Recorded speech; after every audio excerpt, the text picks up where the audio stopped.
Welcome to the Windham Southeast School District School Board meeting, September 28th, 2021. The meeting has been duly warned. We are Zooming this evening. This is a hybrid meeting.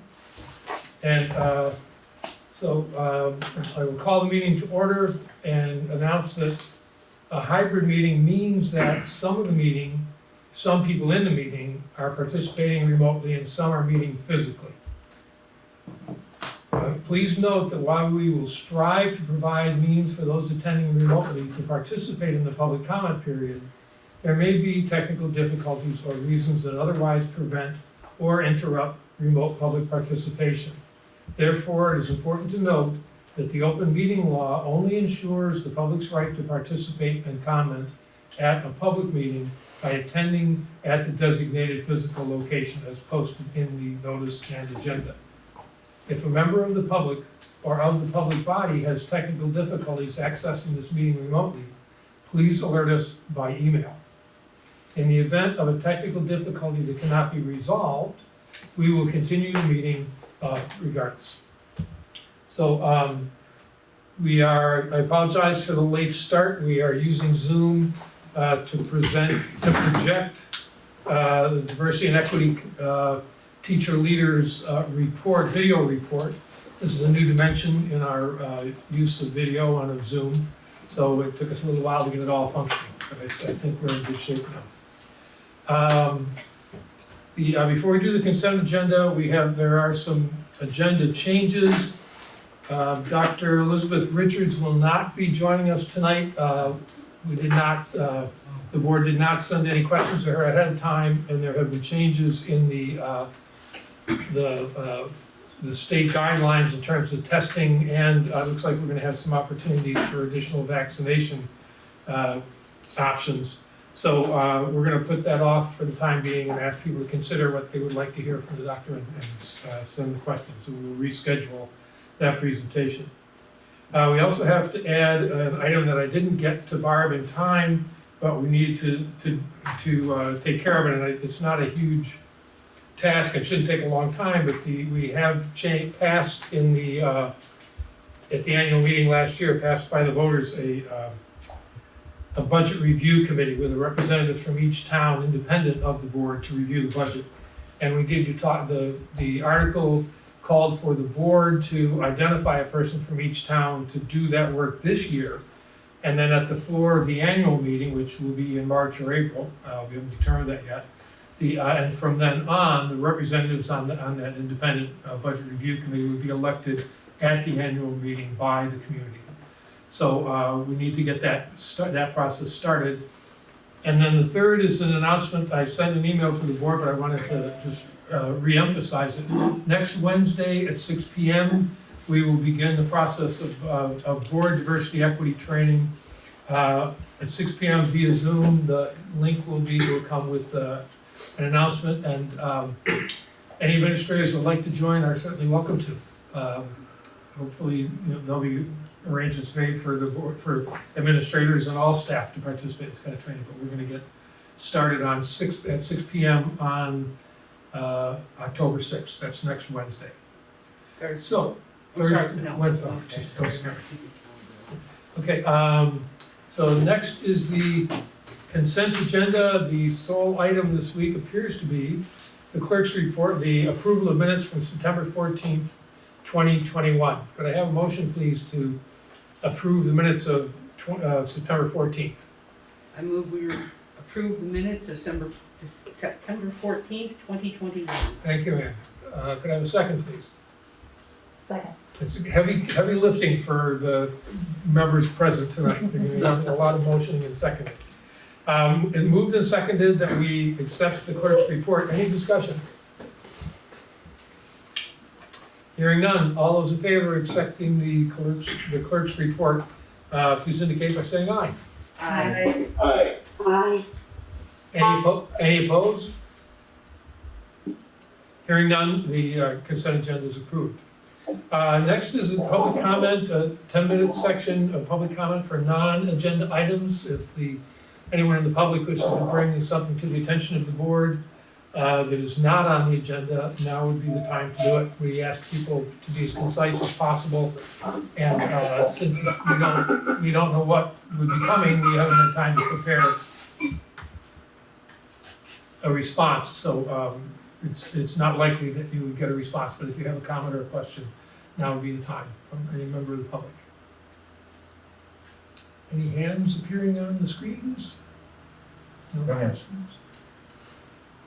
Okay, we'll move on to the administrative report, the summer enrichment program. We'll start, is that when we start with, Mark, that and then the family outreach, or are they blended? Yeah, they're two separate. Okay, great. I figured I'd start with a little overview first month of the school year as Great. well. I sent a letter out to staff and families this evening. And just wanted to identify that social, emotional, behavioral, and academic needs are pretty significant of what we're seeing this year with 5 days in-person instruction. And just wanted to acknowledge that we're doing our best to work through that. But a significant amount of our kids was in person 1 day a week last year. So it's a big change, especially at the high school, going from 1 day to 5 days. COVID continues to be a problem as well in terms of unpredictability. So at this point in time, every school in our school district, aside from Dummerston, has experienced a positive COVID test. So that has led to contact tracing through nurses and principals, lots of communication. It has led to the development of remote learning platforms that all schools have done that work in preparing for the anticipation of the moment you may need to go remote for 7 to 14 days. So it's a lot, but I am happy to say that we're working through it. We're still in person. We've had to shut down multiple elementary classrooms, but we've brought them all back. So we're moving along. At the high school, middle school, we've done contact tracing, and where students have been vaccinated, a smaller number of kids have had to go into quarantine. And we are developing and have developed learning platforms for those kids when they are quarantining. So it's been a heck of a year, but we got 1 month down and we're moving forward. I would like to highlight the work of our school nurses and principals. Essentially, since the start of this school year, they have been on-call employees this year. And every weekend of the school year, we have had a school or multiple schools doing contact tracing. So we haven't had a clean weekend yet. So what that means is nurses and principals and myself, that's in the back of our mind every weekend. And inevitably, last weekend I thought we had gotten through it. Text message at 2:30 on Sunday afternoon. Schools engaged in contact tracing. So that's a lot. It's not sustainable for nurses and principals to be on call every single weekend. So we have acknowledged that. We're looking to hire some more nursing staff and to develop some schedules where people can take a weekend off. But that is definitely a need that we are hoping to address within the next week or two. Okay, so that's the intro of how we're doing right now with COVID and the challenges to our school year right now.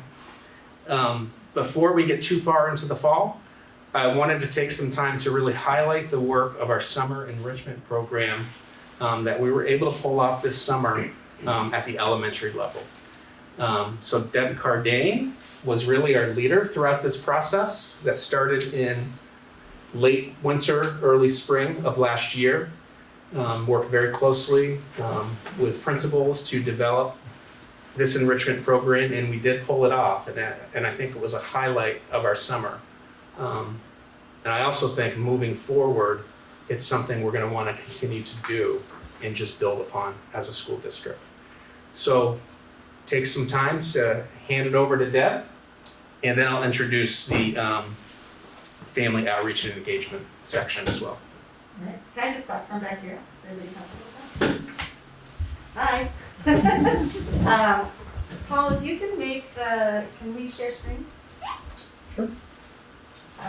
So I'm gonna talk about the elementary program, and luckily Matt Betts is here, who was a partner in crime this summer. As soon as I can share this screen, let's see. There we go. Hold on.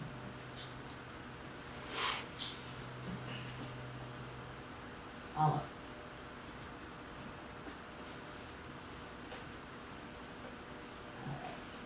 So, summer program, like Mark said, we started in February. It was kind of a trip to go back and research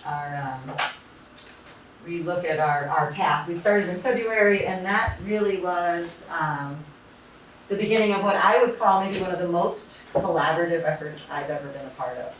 We worked closely with principals, we developed a camp administrative team, of which Matt Betts was part of. Teachers were involved, school administrative assistants were involved, we had paraeducators, community organizations, and community members, and families and students, of course. It was far-reaching, and it was also really satisfying work because everyone really, really agreed on the goals and the vision of what we were working on. When we started in February, we first started with a team of principals that met, representation from special ed and myself, and we established goals. The goals being to create access to enriching learning experiences for students. We wanted to partner with organizations surrounding communities. And we wanted to prioritize social emotional well-being and really give kids a memorable experience to come back to school with. And our next step was to really develop our plan of action. Our plan of action really involved creating avenues for participation with our staff. We had to really think about it. This was, if you remember back in February, right when we had gotten back to what was hybrid learning. So we had bigger classes in the schools, and teachers were really stretched. And so we thought long and hard about how to make a program in the summer that offered teachers part-time work, full-time work, 2 weeks of work, 4 weeks of work, and we surveyed the staff, and we kind of crossed our fingers, really hoping that we would get enough staff members to run something. And believe it or not, in February, when we talked to community organizations seeking support and help from people who have done it in the past, they looked at us like, oh, you're too late. They're starting now to plan for these kinds of things. So we were really thrilled when we had 40 staff express interest in working over the summer. And that gave us buoyed us to move on. And we moved forward to starting to prepare for reaching out to staff with more specifics. So our camp administrative team was identified at that point, calling them out by name because they were crucial across the spring and throughout the summer. Matt Betts, Dan O'Brien, Andrew Spino, Tom Yonner, Deb Schiller, and Morgan Subbott all became a really close collaborative team. And I was really thankful for the work that we did together. We were designing and building that airplane while we flew it. We reached out to families, we had to create a survey to gauge interest, hoping that we were gonna have enough kids that were interested. We communicated to staff and got a sense of roles and designed how we were gonna register kids and fulfill the camp. So then by April and early May, we started planning for the schedule and what the structure of the camp was gonna look like. And that involved getting more surveys to families, more surveys to staff. We identified our site, Winston Pratt Campus, which was beautiful. If you've never been there, I'll talk more about that. We solidified a plan with Brattleboro Recreation Town Park Pool, and developed our emergency plans and our transportation plans, and we began confirming participation with families and sent out invitations. Then, as we got into May and June, we registered families, we met with, at that point, that administrative team was meeting on a weekly basis. And I'd say we were heading to the site about every other week. We said that site was not made for a camp like ours. So we identified indoor spaces, we identified outdoor spaces. It took a lot of imagination and creativity to plan for what was gonna go down. And then with staff, we confirmed, with staff, we started training them, we held orientations, we gathered materials from the schools, identified the nurses that we were gonna need. And then by the time we got to June, we were almost meeting on a daily basis. So, overview of the summer camp. Summer camp ran for 4 weeks, through the month of July. We ran two-week sessions. We had 36 total staff members participate on a part-time or full-time basis. This included teachers, nurses, para-educators, and young adults. And when I say young adults, these are college students. So we had a fair amount of college students that joined us, and we're pretty excited and exuberant, and great to have them as part of our work. Fresh Picks Cafe provided our food all summer, breakfast, snacks, and lunch for every kid. We partnered with the rec department and Winston Prouty. We also partnered with the Bookmobile, who came a couple times a week to read to kids. Jana Zeller and Andy Davis also provided small shows for our kids. Students, this was a fun number to compile. Once all was said and done, we had 84 students enrolled in session 1 and 85 in session 2. And out of those two numbers, averaged 73 students per day in session 1 and 77 students in session 2. So really good attendance for a summer program. So I'm gonna walk you through the day. At 8:45, between 8:45 and 9:10, kids arrived. They arrived and they gathered into a big tent. We had 2 very large tents for gathering and stationing and land. It was like our landing place. We served breakfast, kids hung out, we had music. The staff was 100% committed to remaining engaged across every day. So we really worked hard. We met every morning before camp started and set the tone and troubleshot anything that we could see coming or any kids that might need any specific support. There were staff plugged in as pod leaders, which meant they held a small group of kids across the whole day. Staff plugged in as one-on-one support, staff plugged in providing academic support, and then also staff running activities. We had an admin on duty every day, a nurse on duty every day, and an admin assistant every day. So once we gathered and ate breakfast and arrived and settled in, every day we headed to the field and we gathered in a huge circle. We sang songs, we did activities, we played games, definitely a highlight. And if you've ever seen Winston Prouty's campus, the field is just big and beautiful, and there's hills and fresh air. 9:30 to 12, so after that gathering, kids headed off to these activities. So we set up 3 stations across the campus. They were far away, kids had to hike up hills to get there. We had a station that was academics, we had a station for field games and woods, and then we had a juggling station. So academic stations, kids played games, math games. There was a team of staff dedicated to just designing this station for kids to do every morning. They played math games, they did writing, they read books, they engaged in all kinds of activities, both student-directed and teacher-led. For field games, they headed way down the field. It was quite a trek to get there, and they did cooperative games, and then they also headed into the woods and did exploration there. So they were about 40 minutes for each. When it rained, we went inside and used the gym. We had kids had juggling every day. Tom Yonner, I learned, is an incredible juggling teacher. If you ever want to learn, I too gained some juggling skills.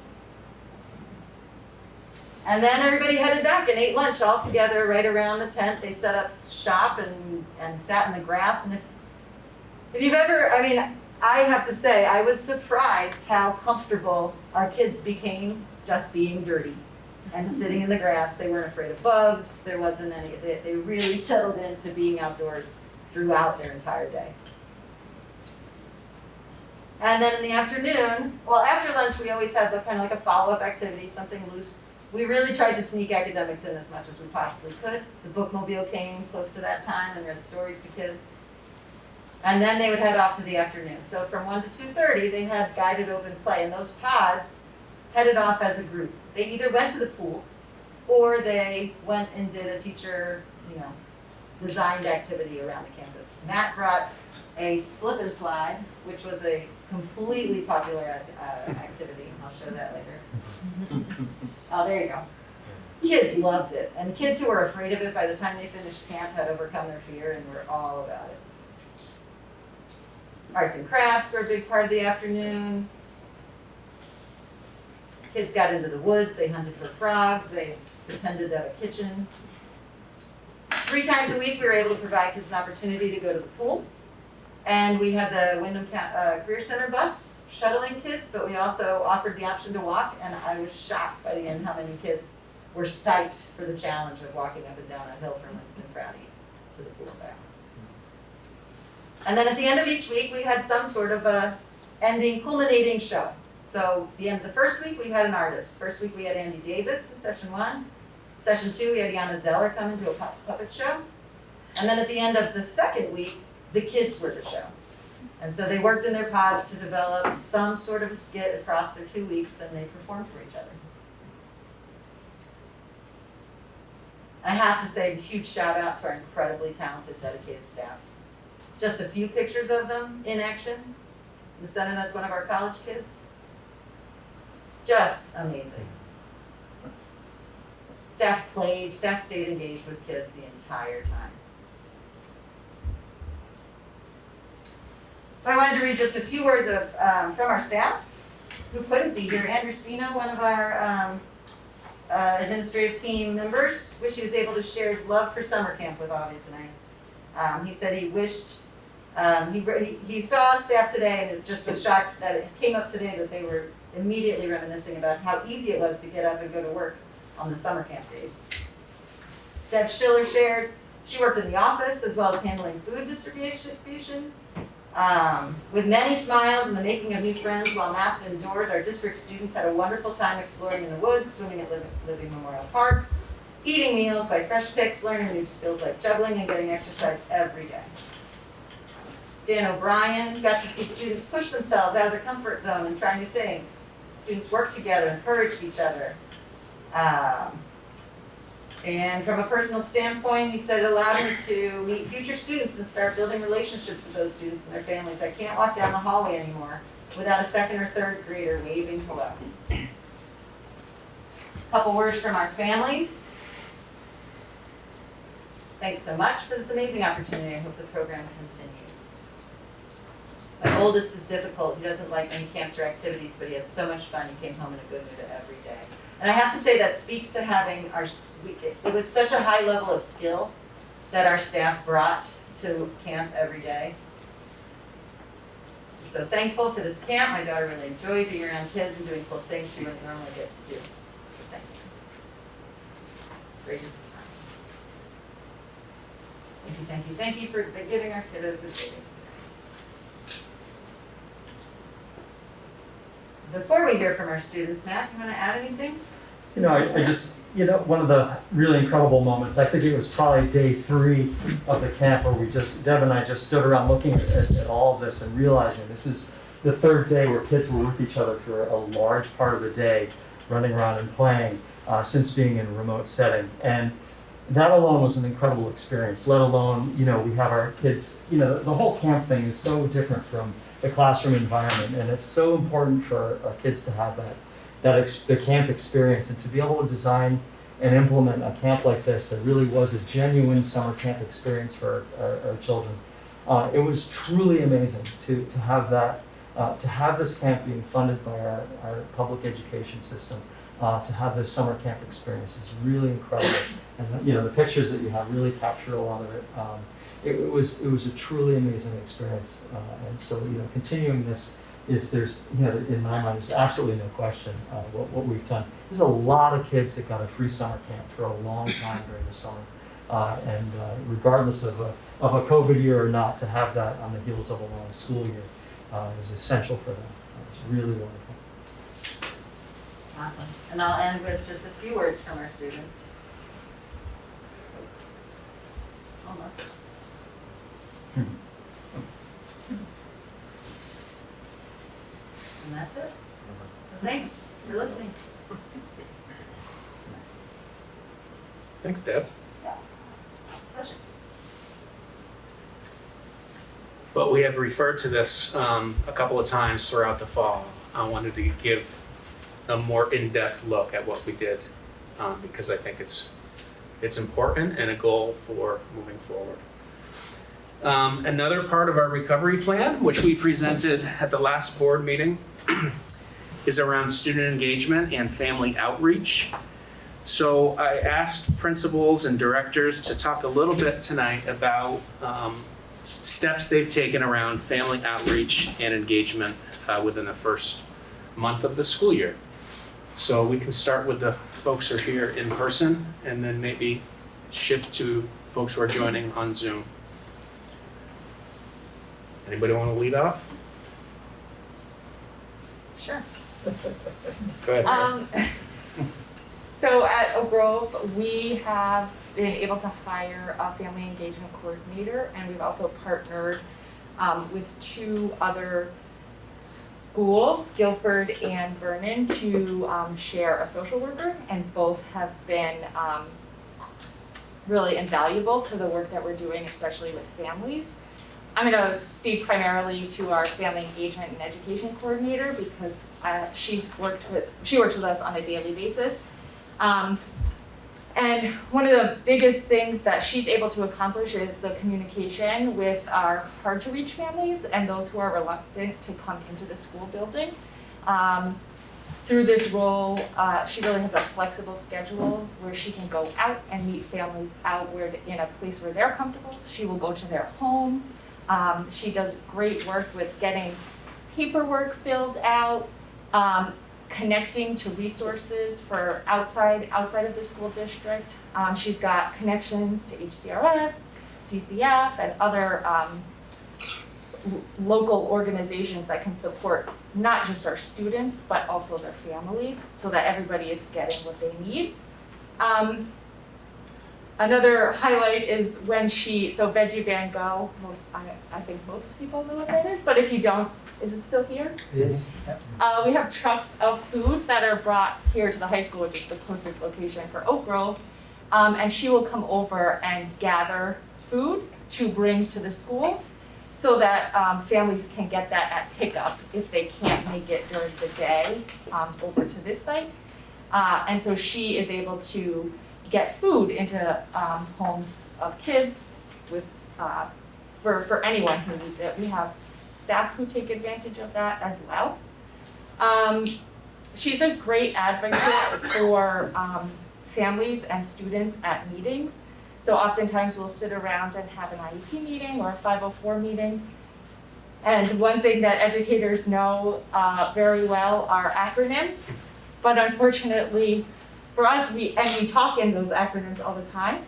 And one thing that I've learned through working with Tracy, who's our family engagement coordinator, is that she's good at asking the questions that we don't anticipate and that families might be afraid to ask because they are potentially intimidated. So she really acts as an advocate and is really great about reminding us as staff how to engage best with families. And she also does a great job organizing clothing for kids who need that and keeps our rack of warm winter gear ready and available. So if a kiddo gets wet or they need something to keep them warm out at recess, she keeps that rack ready to go. These are just a few things she does. The list is endless, but I will let other people share. It's really a great asset, something I believe all of our schools really can benefit from, and something that we provide a lot of services to kids, and having someone who can connect with the family, she's really there to be a support to the family, and it's made a huge impact on kids that we need to see every day, and she's able to get them connected to the school in a really positive way. So. Yeah, Tim. What are some of the tough questions that she's posed? Oh, in a meeting, like a 504 or an IEP meeting, she will ask, what does that acronym mean? Or when she can sense that a family member might be afraid to ask a question, she will ask for clarification, and she might know the answer, but just it gives the family a feeling that someone is there to look out for them. So she does a good job of asking, you know, to explain what it is we're talking about, rather than to just talk about it as educators. I don't know if that makes sense. Okay. I would say it's somewhat intimidating for families to sit in front of, Yes. you know, a full meeting of staff like that, and so that person kind of eases that a bit for them by being able to advocate for them by asking tough questions, whatever that question may be. Or simple questions. Right. That might be And do you hard have, to. do you have non-native speakers? We do, yep, yes, and she will connect with them, and many of us use like apps on the phone to speak into that, and she will connect with any family, really. English language learners, students who come from, students who are homeless, students who come from a you know, any background, any family she is available to work with. It's not just one family or one type of family. She will work with anybody who asks for her assistance, and she will reach out to them. Thanks, Mary. Sounds like a great resource. Go ahead, Shane. Next, yeah. So at Green Street, we have a school counselor, like all schools do, and then 2 social workers, one which was hired this year in particular to be a Green Street social worker, and previously was through HCRS. And one of our social workers works specifically on the family engagement piece. They both do clinical mental health services for students, and work closely in communicating with those families on a regular basis. Sometimes it's daily, sometimes it's weekly. And they work a lot to ensure the basic needs of students are met and their families, and will provide resources that maybe are best met outside of school, like HCRS for, you know, a group or family stuff that would help. There's support and intervention around attendance. There was early on this year, we had a family who was unable to get to their bus stop, and for whatever reason, and she coordinated with the bus company, and we got that bus stop moved so it's right near where they stop, because otherwise those students wouldn't have been in school. So now they're in school every day, which is excellent. Let's see, again, constant communication about attendance. They also work as a team, a collaboration with our wellness team to discuss student and family needs, and also seasonal programs like the Kids in Coats, Thanksgiving baskets, Secret Santa, etc. And all of them are just contacting families daily and reaching out. We've had a lot of families just come in and talk about what's going on, and we find a way to support them through either our family engagement or social worker. We talked today to our staff about referring students to what we call Tier 2, where they might need some services in school, like meeting with a clinician. And they all are able to collaborate with each other amongst the elementary schools, so all of the clinicians get together and talk about what's working well, what's going well, you know, and can bounce ideas off of each other. So they're also dedicated to working with our families and not just the students, but it's critical to have parents engaged with the school in a positive way, and that's a team approach. And that way they feel supported and more comfortable in getting their kids to school. Great. I'm happy to go. Good. Hey everyone, people on Zoom, Keith Lyman, I'm the principal for the middle school here. You know, thinking about this, we have a lot of students who have been marginalized even further due to the pandemic. So we found some really great ways to support them that I'm excited about. we have a new regular education social worker. So we've always had them in special education. And a lot of students who are not on plans who need that extra support. So we're fortunate to hire Doreen Burke in August, and she's incredible. She spent 15 years in Waltham, Mass, so great to get her. She's able to dedicate the kind of time that's necessary to work with these really disengaged students. And, you know, she's working to get them to return to the building. She's doing home visits, creating social groups, bridging families with community services, and a bunch of other tasks to kind of get families re-engaged and students. The special ed department has a program called C, and they recently hired Hannah Tebow as a counselor, and then they have a social worker named Bianca Fernandez. They also have several paraprofessionals, and they support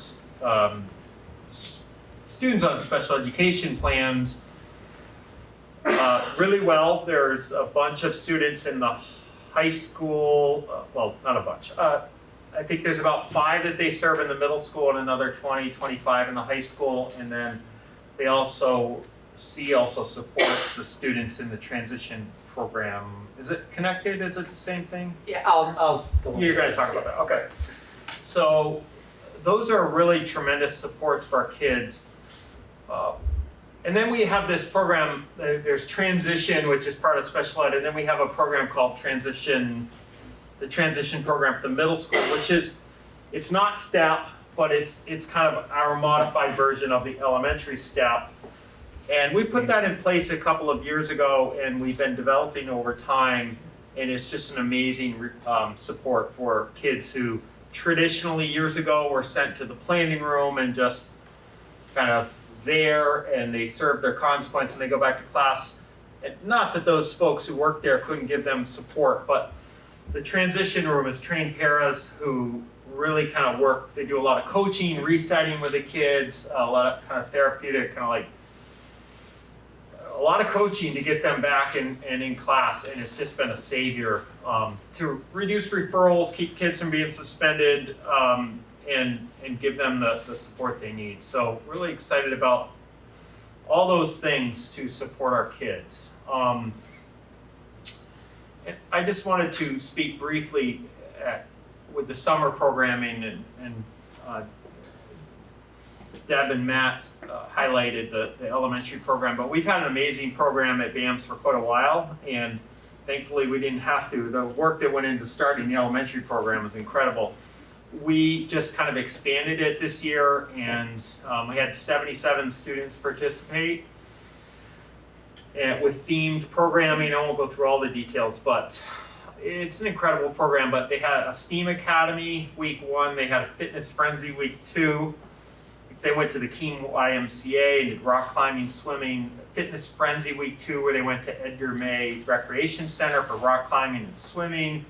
World Cultures, they went to the Vernon Pool that week. Art for Everyone, they went to the Keene YMCA.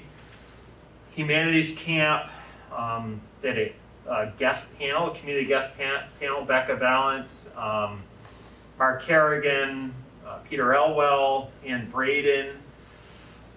And then we had, we'd planned a ropes course, but the weather that week got well into the 90s, and we had to cancel everything. But I just wanted to highlight some incredible programming going on with our summer program as well. So,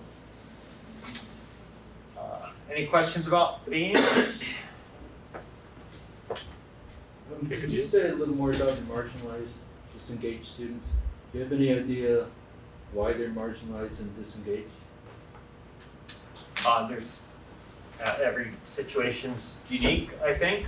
But I think the gaps got bigger with the pandemic and kids who were at home for months and months and months. We had kids learning remote who just didn't participate, didn't get the same, experience they'd get in person. And then there were kids who took full advantage, the same kids who always take full advantage, and so those gaps just get a little bigger. And So we're trying to, get them back into school and Okay, thanks, Keith. Go Steve. Hi, I'm Steve Kern, principal of high school. So our student engagement process really started with our summer learning program. We invited rising ninth graders to come, so students who are entering ninth grade to come and enjoy some time with us. We had enrichment courses, everything ranging from robotics to stagecraft to disc golf, CPR, cooking. In addition, for our other students, we had credit recovery and community service opportunities. We spent a week at the retreat farm doing community service. Field trips to local employers to kind of see what opportunities are out in our community. And we had 51 students recover credit in 65 different classes. So we had a good, robust turnout. And those classes included art, social studies, math, English, and PE. So, we tried to set things up in the summertime where students could come back and feel like they hadn't lost ground. And for new students, they could come into the building feeling as though they kind of knew the building a little bit. Along those same lines, Steve Rice and the rest of the music teachers in the district organized Monday music nights. And that was a great opportunity where people could come together, high school and middle school students, and I believe elementary students were invited to play in an impromptu band. And they did that on every Monday night, and then they would end with inviting adults to kind of join in and do a jam session as a whole group. And those nights are really special. And, we're grateful to Steve and the other music teachers for doing that. As the school year's begun, we really realized that our teachers, our school counselors, our paraprofessionals, they really are the forefront of support. They see our students every day. They see our students in classrooms, in the cafeterias. They see them coming off of the buses, and in the morning they really can evaluate students as they enter the building and as they move about their day. We spent a lot of time last spring working with our teachers to really recreate our advisory system and our daily schedule. Actually, Kate Margaitis ran a lot of that when she was at the high school last year. And so we've been very lucky to have full teacher engagement in that process. We had 9 subcommittees working to really prepare for the reentry. And so I can't highlight enough that our teachers are working really hard every single day to build community in the classrooms. Our counselors are working with families and kids as well. We've done a few hires to kind of streamline and increase services. One of those is we've hired a student engagement coordinator. That person's role is to work with students who, for whatever reason, are having issues accessing class or attending school. Sometimes they'll work with a student who is just not able to enter the classroom for whatever reason, kind of work with them, help them reset, return them back into the classroom. In other situations, they've done outreach to kids who have been reluctant to come to school and come into the building and have kind of encouraged them to come in, sometimes for a partial day, sometimes for a full day. And so we're kind of meeting students where they are and encouraging them to come back in. Working in concert with them is a student engagement social worker. We've hired specifically to work with families to provide clinical support to students and also to provide support to families. That person shares a caseload with the engagement coordinator. There's overlap, but they do have unique people they work with. We've also have our flexible pathways coordinator who's new this year. That person, Kathy Thielen, is that person. Her role is to work with students who are short on credits, who need creative solutions to kind of finish high school, to kind of complete what they're doing. They've been working really hard to create on-site opportunities, online opportunities, and work-based opportunities. Those opportunities are developed by Kathy working with the student, and then they're vetted by content teachers or department heads who kind of work with them and say, here are the proficiencies, here's what this work will meet. And we're working to get kids credit in creative venues that way. Keith talked a lot about our C program. That's been great for our special education students. Along, working in concert with that is our transitions program. And that's run by Katie Schaller and Leanna Moskowitz with paraprofessional support. And the role of transitions is really to support kids who are having trouble accessing the building because they're either coming from an out-of-district placement, in the farm, another placement, or they're in the process of coming to us to a public school for the first time.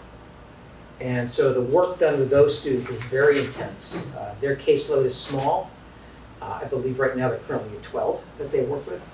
And they work with those students on everything from, how do I access my classes? How do I maintain attention in classes? What tools can I use to kind of help myself remain on site working with these people? And again, the goal there is to take these students who have been out of district and bring them back in and get them launched back into VUHS in a meaningful way. I'm sure there's questions. Go ahead, Tim. Sorry. Yeah, we know how important student engagement coordinators are. It just takes one person to connect with a student to really turn that student around sometimes. Just one person to believe in a student. My question is, do they collaborate, work in concert with the teaching staff? They do. Yes. Yep. I would think so. What's Yeah. that? I would, yeah, I would. They're working with the whole staff, right? Yeah. Because if you have that student who, for whatever reason, has left the class because they don't have the academic stamina, or they just haven't been used to being in a school for 18 months. Yeah. They leave class, that engagement coordinator can kind of work with the student. Maybe they take a little walk around the track, and then they come back and they say, okay, can we do 20 minutes? Can we do 25 minutes? How long can we maintain? And we kind of work them in that way. But as you pointed out, though, all of our staff are engagement coordinators. Yeah. Because they are all working really hard this year to make meaningful connections with all of our students. Thanks, Steve. Yeah. Thanks. So, Putney Central School and Dummerston School, for the first time this year, are sharing a social worker, working half-time at each school. We are so excited about it. The social worker is Susan Gunther Moore, and she hit the ground running. She's a very experienced school social worker, and so she's already established relationships across the school with staff and with families. Like others have shared who have social workers in their schools already, she has, she's a real resource to families. Already just having started Dummerston School, just been there a few weeks, she's already supporting families in accessing resources, problem-solving challenges related to food, clothing, transportation. She can be a resource around accessing childcare. She also can work with families around development of parenting skills, is something that, she has in her experience and she can apply in our district now. Some of these needs can be short-term in a case where a family is experiencing an acute temporary stressor, or they could be more long-term. So in that sense, we really see the social worker role as universal, because she's responding to the needs as they may arise, and that can happen, anywhere at any time. She's also able to provide direct services to our students in a way that complements the work of the guidance counselor. So this might include one-on-one sessions with students in which she's targeting specific skills and strategies. For example, calming techniques, might be something she's working on. She can do small group sessions as well, to work on things like social skills. She does participate in Tier 1 environments, so classroom settings. She'll work with teachers to co-lead morning circle, and she'll lead classroom sessions on social emotional skills such as mindfulness. She's a member of our educational support team, and she also participates in our Kid Talk meetings or protocol and 504 meetings, so that allows her to understand the needs of our school as a system, and just be an integral part of any action steps that emerge out of those meetings. She maintains regular relationships with social agencies like DCF, Dummerston Cares, Groundworks. She's already established relationships in those areas within the town and then our larger region. So we're super excited to have her with us, and it's been a great opportunity, and it was really great to collaborate with the other principals on the hiring of these positions, and just also to use the work they've done as a model for how we're able to implement her skills too. So it's great. Yeah, hi, I'm John Gagnon. I'm principal at Guilford Central School. And I think I want to start with referencing something that Mark said right at the very beginning of the meeting, is that we're seeing students returning this year with heightened social emotional needs, and that is certainly true at Guilford. We're very grateful that this year that we had a 2-day-a-week social worker that we're sharing with Oak Grove and with Vernon School. The social worker is Sean Quinn, and he comes to us with a wealth of experience working as a clinician and working in a variety of settings. So Sean has really become a part of the fabric of the school, and much like what Julianne was just saying, meeting teachers, meeting families, meeting students. Sean has begun to do play groups during the recess times, starting to have small group sessions, friendship circles for these children that many of them who have been in a remote setting, and so they need some bolstering in terms of thinking about social skills and simple friendship skills. Sean also brings to our school this added benefit of clinical services, which is something that Guilford has not had historically. And it's been one of the silver linings coming out of the pandemic, is this heightened coordination and sharing of resources amongst all of our schools. And I really am very impressed and grateful to have this team to work with in the Consolidated School District to work with. Because in the past, we simply we were not able to provide clinical services for our children. So Sean he has met with families, he's participated in the educational support team meetings thus far, he's participated in 504 meetings, IEP meetings, and his services have become a part of what our different plans are for supporting our children. Tremendously important. I also want to speak about the social work aspects, is that traditionally in the outlying schools, that the school counselors have played the part of much of what Mary and Kate spoke of with the family engagement coordinators. And my school counselor, Chantel Albin, has been providing all of these different resources as a link between families and outside agencies, as helping families to re-enter into school or to make relationships with schools. Some of our most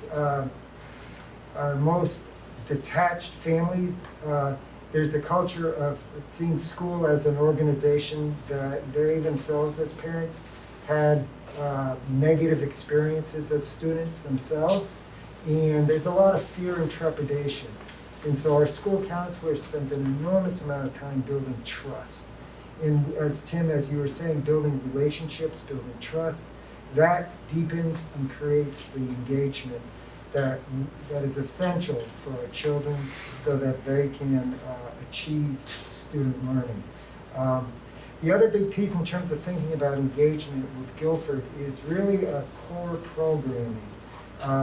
And again, a silver lining of the pandemic is that we've really focused on our outdoor nature-based programming. And much like what was spoken about with the summer programming, that some of those same activities of outdoor exploration, of being out in nature does something very magical in terms of children's engagement, interest in being in the school environment. And we really see that outdoor education and nature-based learning deepens kids' desire to come to school and to have some kind of interest and excitement. And I would say fun at being at school. And we found that that's been our greatest tool, along with caring adults in a safe environment to increase student engagement and participation and attendance. So again, thank you very much for providing us with the part-time social worker. It has been a boon for our program. Great. I have a general question. So first, it does not ever cease to amaze me all of the ways that we provide outreach to our students and all the services that are provided. It's just so impressive to listen to everything so far tonight. It's so much bigger than reading, writing, and arithmetic, and all of the ways that we are tapping into supporting them to not just get through the educational process, but to be ready for that adulthood. But the common theme then, and like you just said, student engagement coordinators and social workers, they're all new hires, it's all coming from ESSER funds. Is it like a pretty unanimous thing that these are positions that could have already existed in an optimal situation if money is not an issue? I know these positions, is this sort of specific to, we really need this because of COVID and we know that we can have this, there's funding for a few years, but I guess I'm just wondering about sort of a long-term plan if these are roles within the schools where there's been a need, and if it's something we need to be thinking about on a big picture, having these types of positions available for this type of outreach, or if it's nowhere in crisis and we need help now and we can maybe phase out of it. I think it's a combination of the two. Certainly it's a response to COVID and taking advantage of ESSER funds. But prior to COVID, I know at Bratttown, we were really focused on increasing social work in our health offices and counseling offices. And I believe that was trickling to the outlying towns as well. And now COVID has provided an opportunity to hire and to collaborate with one another and get folks into our buildings. Moving forward, that's for us to evaluate and to report out on in terms of next steps for a bigger picture. But I certainly see them as staples in our buildings supporting kids. Recovery from COVID is not just a one-year deal. I think it's multiple years as we climb out of this. But I hope what you can see tonight is kind of a different feel maybe from school to school with some consistencies. I would say that we're really in the beginning stages of building systems around family outreach. And now that we've increased our capacity at all of our schools, now's the opportunity to also increase our collaboration and sharing with one another, and to use each of our schools as support systems as we continue to build efficient ways to support our kids and families. So I think it's really exciting, and it's kind of like the first step. We're just kind of building as we go. Mark, did you want to call on the remote folks? Sure, you can do that, Paul, for me if you want. Kelly, you heard? Kelly's on. Sure. Thanks. Hi, everybody. Sorry I couldn't be there. We have a lot of similarities across the district, as Mark said, so I'll try to be brief on the things that are the same. At Academy School, we do have a weekly wellness team that meets, and that's comprised of a lot of different family outreach members. And we look to meet needs of families that are immediately popping up. Some examples of that might be families that are new to the area. They might be homeless. They might be looking for jobs. So that's one way for us to find out right away what the needs are and designate support for them. We coordinate with outside agencies to help with that. Therapists, HCRS, DCF, Groundworks, other agencies depending on the need. Our counselors also have created events, like they call them Coffee with the Counselors, and we were able to do one right at the start of the year to meet new families, new pay parents, and families that were new to our school, which was really nice, especially since some of our families were not able to come into school at all last year. So we have students in their second year at Academy who, had never really been in the school or gotten to, see an inside view. So that was great, and we hope to continue that outside. We also have the backpack food program that goes home every Friday. We're really excited to have Veggie Van go back at Academy School this year. This was something we started a couple of years ago, and it just happens once a month in front of the White Church, but it really serves the West Brattleboro community in a nice way. And we've planned it so that it occurs during arrival time in the morning, so parents can drop off their students and then grab their produce and head out in a really easy, timely manner. And our social workers also can deliver food to families if needed. the biggest impact of our social worker becoming locally funded versus through HCRS is that her name's Lori. You've met her at previous meetings. Lori can see anybody, anytime, and she can do short-term therapy as well as long-term therapy. So it might be a quick visit, it might be a social skills group, or it might be a caseload where she's picking up students for a longer period of time, but that's been really helpful because of the increased needs due to COVID. And we had a summer 1% group work on the attendance protocol, and I'll have John chime in if he wants to on this, but that's really increased our connectivity with families because we have a system where we can easily identify students who might be absent for a variety of reasons, and they get a phone call from one of the outreach team members.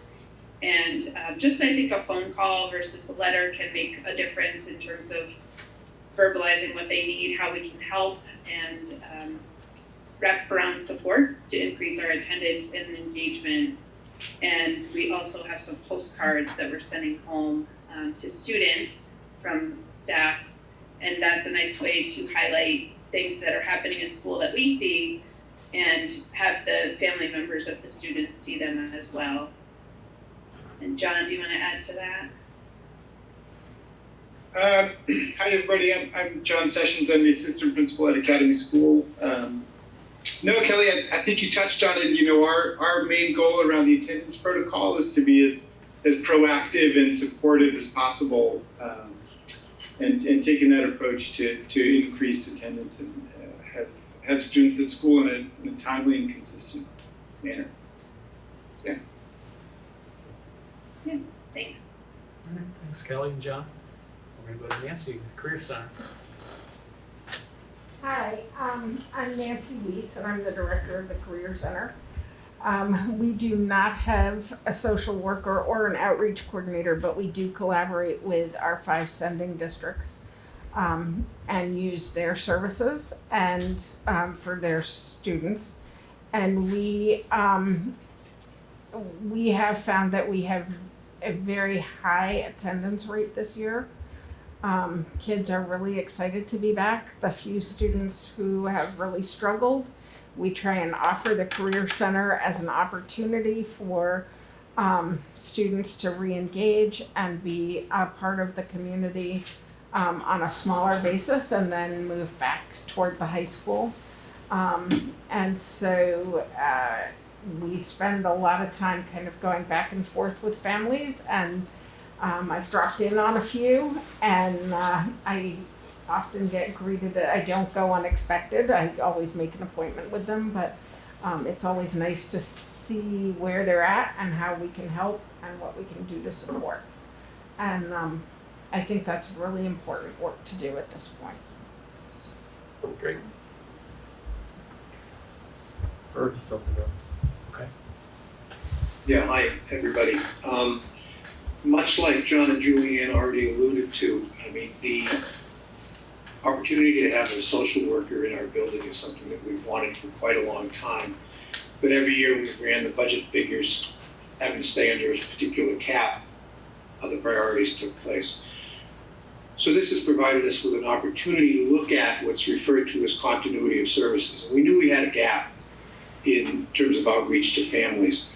And Susan Gunter-Moore, who's someone that I sort of put the touch to in terms of recruiting her for this particular position for Julianne and myself, is a very experienced social worker and therapist who, as Julianne has already mentioned, really has hit the ground running with us. She's become part of the SEL team for social emotional learning with school counselor Marissa Lazarus and school nurse Nicole Boozer. She's already begun outreach to a handful of families that are struggling for any number of different reasons. And so it's really been pretty impressive already since we're only 3 or 4 weeks into the school year here. And so I'm really optimistic that we're going to get a lot of value from this. And a question came up earlier about whether or not we thought this would be something that we'd want to continue. From my perspective, I'd say absolutely. So we need to prepare for that post-grant post-ESSER funding, I think, because I think it's a valuable piece of ensuring equity across the board for kids and families who, somebody mentioned earlier, might not have had, as far as families goes and parents go, might not have had optimal experiences in school and are a little bit leery about school as an organization. So the outreach piece, going into homes, visiting, meeting at the Putney Co-op, for example, for a cup of coffee. It's a non-threatening environment. You don't feel like you're dealing with, administrative type functions when these folks show up. So that's really been awesome. We also continue with our Food for Kids program as far as family outreach goes. And this is a joint project of the Putney food shelf, and we get the food from local vendors, from our own garden actually this year, which has been really nice.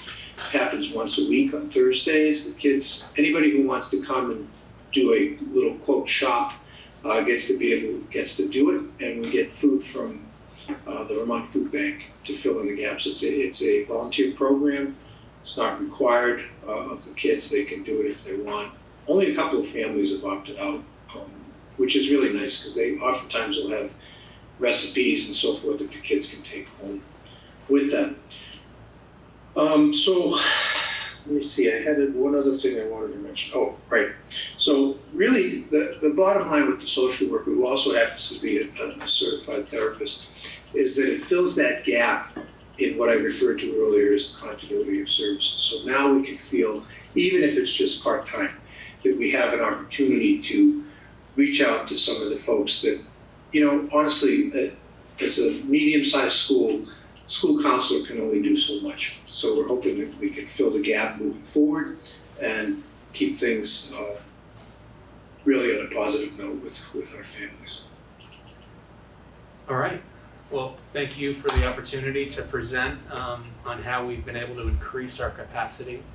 And now the work is to continue with it and to continue to collaborate as schools and as a school system so that we're working together and sharing best practice as we learn along the way. Thank you. Yep. Are there any other questions from board members? Or any comments or thoughts? Quite a change from a few years ago, or if you think back, some of you are in new positions, but you've been here for a while. And think a decade back about what family engagement was and what it is now. Big difference. Remarkable. Yeah. Really remarkable change. No any hands up in the? Go ahead. How about any members of the public? Question or comment? They'll show up on your screen. No hands up? I do have one comment. Is it yours or? It is mine. Oh, go ahead. Thank you. Every single one of you. Thank you. Thank you. That's the one. Good. Okay, we will go on. David, I had my hand up. I guess nobody saw it. I didn't see the low hand yet, so. Oh, go ahead, Liz. Go ahead. Yeah, I was interested, well, like Ann, thank you. I know how hard you've all worked. I had noticed many years ago when I collaborated with Head Start, how often parents expressed to me that they did not have a good experience in school and how that affected their parenting and how they supported their kiddos in Head Start. So I was really glad to hear people talking about that particular factor, because I think there's probably quite a few when we think about how our schools were 20, 30 years ago. There's probably a lot of parents who didn't have a great experience, so I was very happy to hear people mentioning that. That's all, thank you. Can I just chime in? Thank you, Liz. Yes, Deb, go ahead. Thank you, David. To play off of that a little bit and to everything that everyone has said before me, I want to remind the public that that all of these supports are inherent and built into the framework of what EES is all about. And so we already have these systems in place. We have behavior specialist positions. We have a licensed mental health consultant who works with us. And of course, we have our family support specialists who are quasi-social workers who work individually with each family. And we provide an array of family support programs, including our Welcome Babies program, which is a visit to every new family in the community with a young child. And we bring them lots of goodies, including a bag full of goodies that are referrals and resources to all the agencies that we have in our community. We have our play groups, which are we're currently challenged by. Those are held throughout the community. We like to focus on the more rural parts of our service area, and we've had to become quite creative with that. We were able to do some outside play group sessions over the year, but we're looking at how we might do that virtually. It's kind of tough to do virtual play groups with babies and their parents, but we're holding up hope that we'll be able to find something that works for everyone. We have our dedicated dads program, and we are actually having dads meet virtually right now, outside or in our conference room with masks and 6 feet apart. And we have just recently, the board approved the use of some of our CARES Act funds that we carried over from last year to provide a COVID support nurse. Well, we have 2 nurses on site that are already part of the system, and they have been doing an outstanding job at handling this whole pandemic over the last 2 years. As you know, we operate year-round.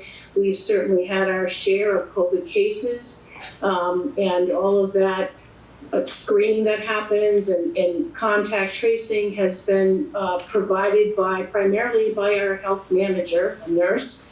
And as Mark said at the beginning of this meeting, she's worked every weekend. And that has really taken away from the tasks at hand that are part of her regular job. So we're looking for a COVID nurse right now to help carry us through till the end of this program year. And the last piece that I want to mention is that we have re-entered into partnership with Westby and Mulberry Bush, as most of you know. And part of that is that we are now feeding all of the children in those programs. In the past, when Liz was with us, we had, well, actually it was a little different with our family childcare providers, but in the center, we provide meals and snacks only for the EES children, but we are now bringing those non-EES children that are part of our partnership sites into the folds of our child and adult food care food program. So we're feeding everyone in those sites. So that's a really quick synopsis of the supports that we're providing at EES. With all that being said, we're desperate for staff. So all those positions that I named, many are not full. They're not filled.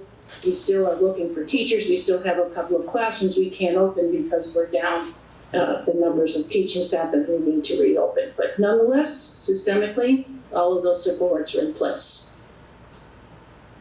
Thank you, Deb. Any questions for Deb?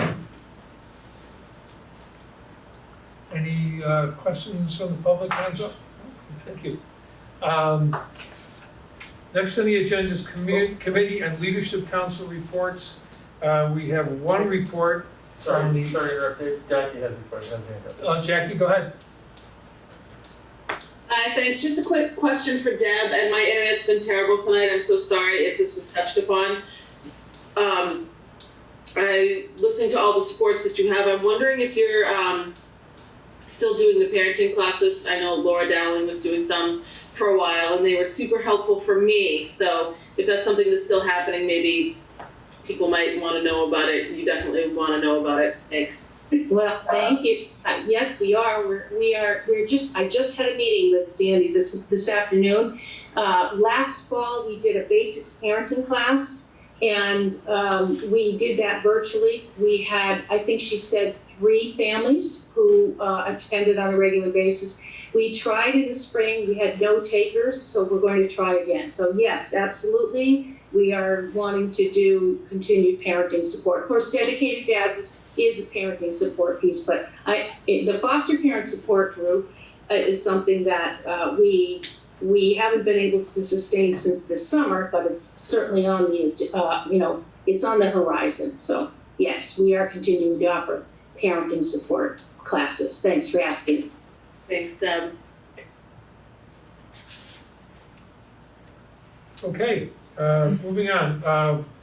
We are well into our second hour. We started 15 minutes late, so we have a fair amount of time left, but we also have some things we really have to deal with tonight. So I would like to move some things around. The Climate Crisis Task Force proposal is a report and proposal is something that has been put off for a few weeks, and I'm going to ask that we put it off for another couple of weeks. And the reason is that, or the primary reason I think it's okay to do that, is that there's not a real urgency to take this up. The request was, or the proposal was to, the recommendation was to put 5 points before the district voters at the next possible opportunity. And the next possible opportunity will be March or April when we hold our annual meeting. Last year, because of the pandemic, we didn't have an annual meeting. We had it on, well, we did have it on Zoom, but all the votes were taken at large in the towns. People didn't vote on Zoom. This year we will have, unless we are prohibited again by the deepening of the pandemic, we will have an annual meeting in person. And if we choose to put these questions before the town, as if the board chooses to put these questions toward the town communities, the school district communities, then that conversation and that voting will take place on the floor. So I don't see, I think we can let this go for a little bit. So I'm gonna ask that we postpone that. And also the second half of the diversity and equity report, the review of progress on the WSESD ongoing social justice and anti-racist commitment. I think that having that in 2 weeks and giving people time to prepare some responses to the eight goals on that plan is probably a better idea. And we do have the diversity and equity report. We have an update on the abuse investigations, and we have to deal with the Academy project bid. So those three, I think, will fill the rest of our time. So unless, so what's the board's pleasure? I would just like to make one comment. Yeah. Just because I agree with putting things off because there's so much to cover. Regarding the climate crisis task report and what was potentially being presented, my only thoughts are that there was a great amount of lacking information with this, and if we're going to put it off, I just would want to communicate that so that the climate crisis task force can continue to work on developing this. Because there were just a lot of. Well, Michelle, I just want to say that that's exactly why I wanted to put it off. So if we could. Okay. Great. I wasn't going to get into specifics, but just to be clear that like there's most of the questions that ties back to the schools was missing information. So I don't want to miss the boat by putting off, and then you guys don't have time to get things together yet. Great. Thanks. Any other concerns? Any other board members and hands up? Paul? No? Oh, yes, there is. Mikaela has her hand up. Okay. So I just want to say that I think I've lost some of the teacher leaders, and the video that we have is about 20 minutes. So I don't know. So just keep that in mind. Well, are you offering to do it at another time? I definitely could. I mean. Because typically it comes, because the teacher leaders are involved, it comes early in the agenda, but I got a few texts that they had to leave, so. Yeah. So could we, I know you've been sitting there for over an hour. I'm looking up at the screen, but you're actually over there, so. Yeah, I can see.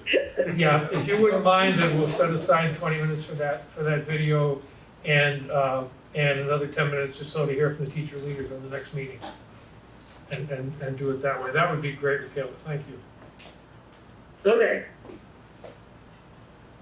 And we'll do it early as well, so that. When is that? It'll be. It would be on the 12th. 11th or 12th of October. No, Well, the second Tuesday in October, and I think it would be the 12th. Okay. I don't have a calendar in front of me. Yes, it's 12. It's the 12th, thank you. So it would be the 12th. Great. All right. Any other? Thank you.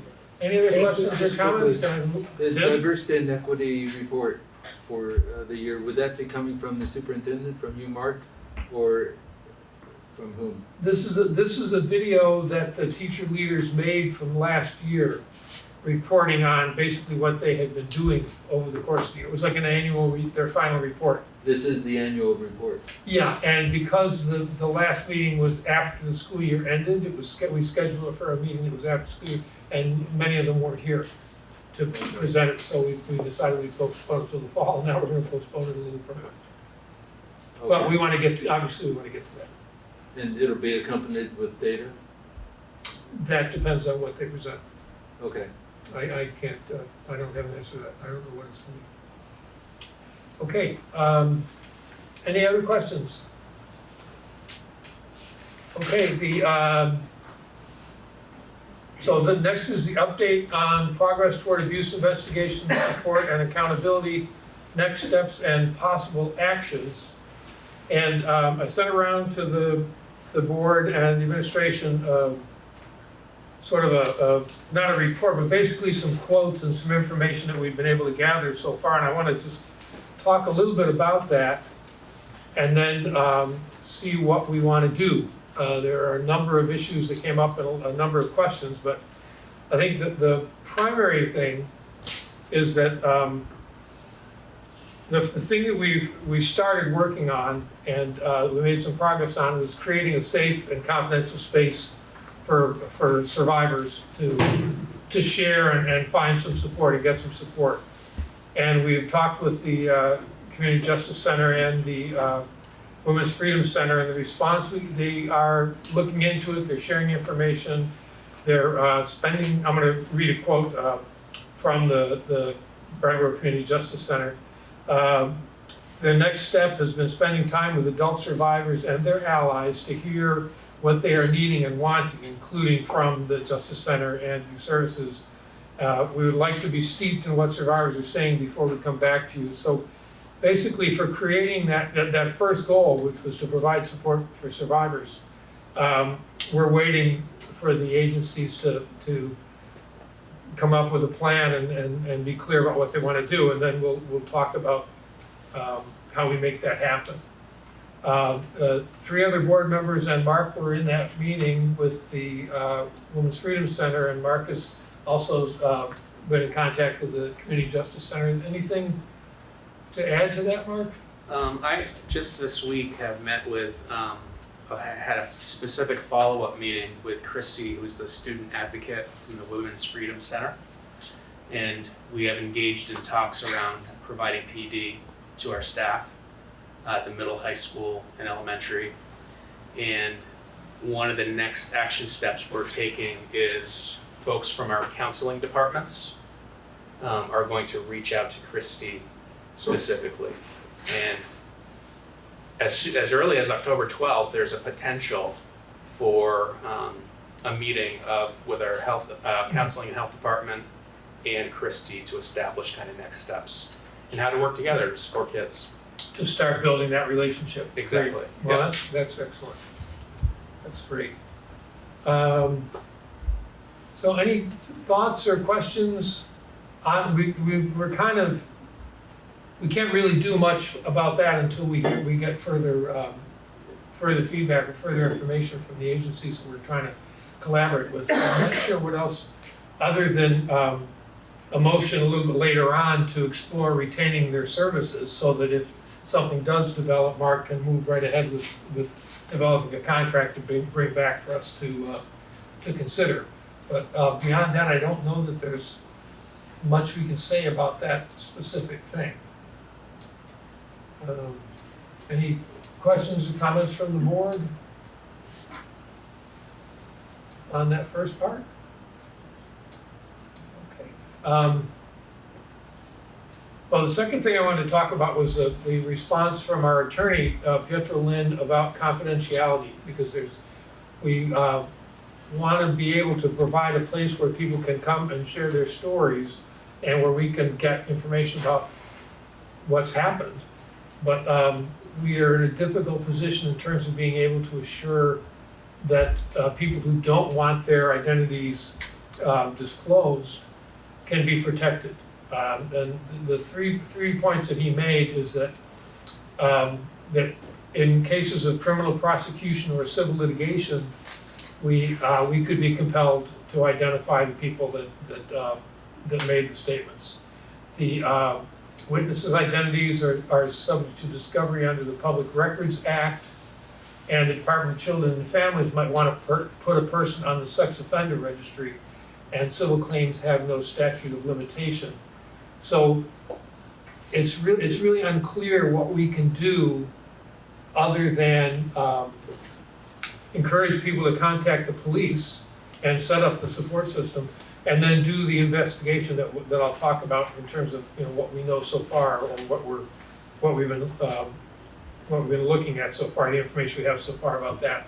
But I just wanted to be clear that we really have an issue around whether we can keep people's identities in confidence because of our role as a public institution, a regulated institution. So things like a hotline, we couldn't guarantee, we would get a report on that, and we couldn't guarantee that we couldn't be subpoenaed for that information. So we're looking for other ways to do that. I think probably the next thing would be the investigations. And I spoke with a woman who was referred by our attorney and also by Lisa Ray, the attorney at SIT, a higher ed attorney.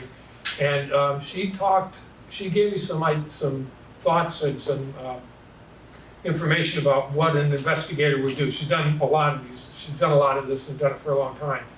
And one of the things that she pointed out is that her responsibility, and this would be for examining both the Hecker case and all the information, anything that could be found around that, and also any other reports or incidents or subsequent reports by survivors of experiences that they had. She would also investigate those, and the work would be to prepare, to interview people, to get the facts, to find out what happened, and then in every case that she can, and then prepare a report that would come to the board, and that would be done through recorded interviews and then transcriptions of the interviews.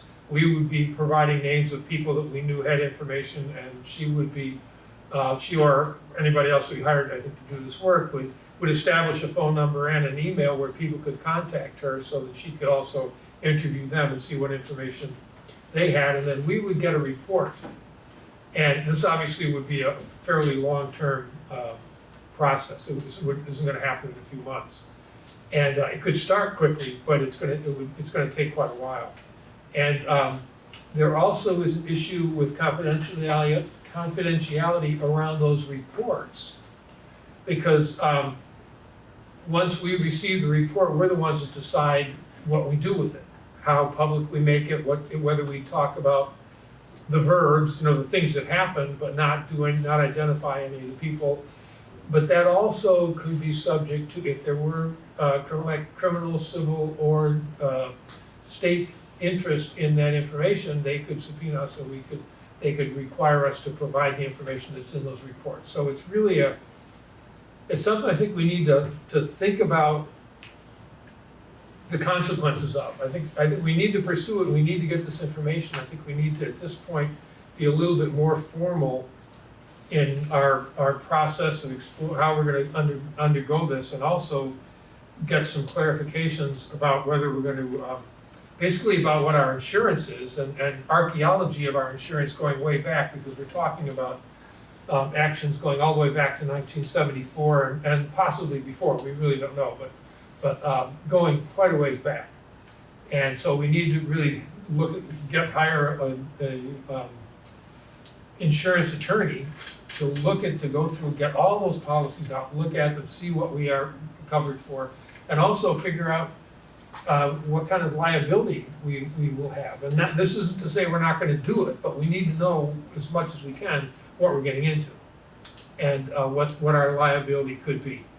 So I wanted to bring those things out and for people to think about and to talk about it in a couple of minutes, and consider maybe putting together a little more formal process. I've been, as you know, most of you know, because I've been in contact with you, asking for questions and thoughts and information around the safe confidential support system and around the survey, the climate survey, the climate survey. But we need now, I think, a formal subgroup of the board and an administrative team and probably an attorney to start developing questions and figuring out who we want to retain and who we want to hire to do this work. So it's getting really complex, and it's getting really involved, and the more knowledgeable people I talk about, the more information I get, the more complex it is. The fourth thing that we talked about was that was included in, there was a part of the open letter that we received was a climate survey, basically a health climate survey. And Tim was able to contact people that researchers he knew from University of Massachusetts. And today I talked with a clinical psychologist who's worked in a wide range of settings and has expertise in authentic school climate assessment and intervention. This is a person I think we would want to call into the process fairly quickly, because he's done this kind of work in a large, I think there were 100 schools in a district in Tennessee where he did this kind of work with obviously a large team of researchers. But he raised some questions that like insurance policies and the importance for support for publicity. How do we handle the information? You know, what information can we put out? What information can't? What's our overall risk? What's the timeline? You know, mapping out a timeline for how to do this.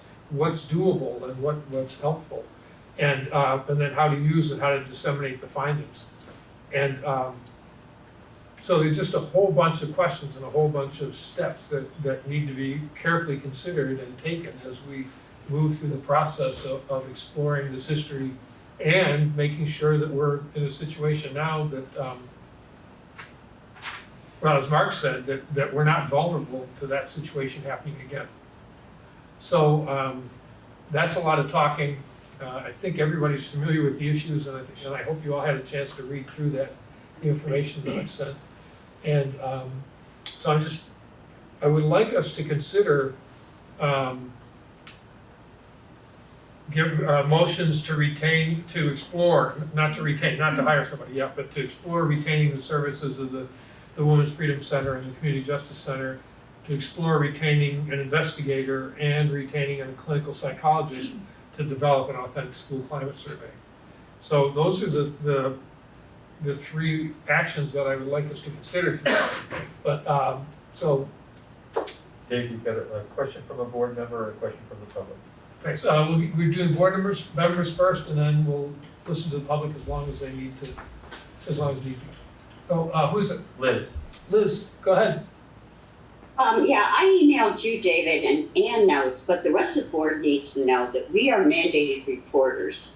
So I'm surprised Pietro didn't bring that up. I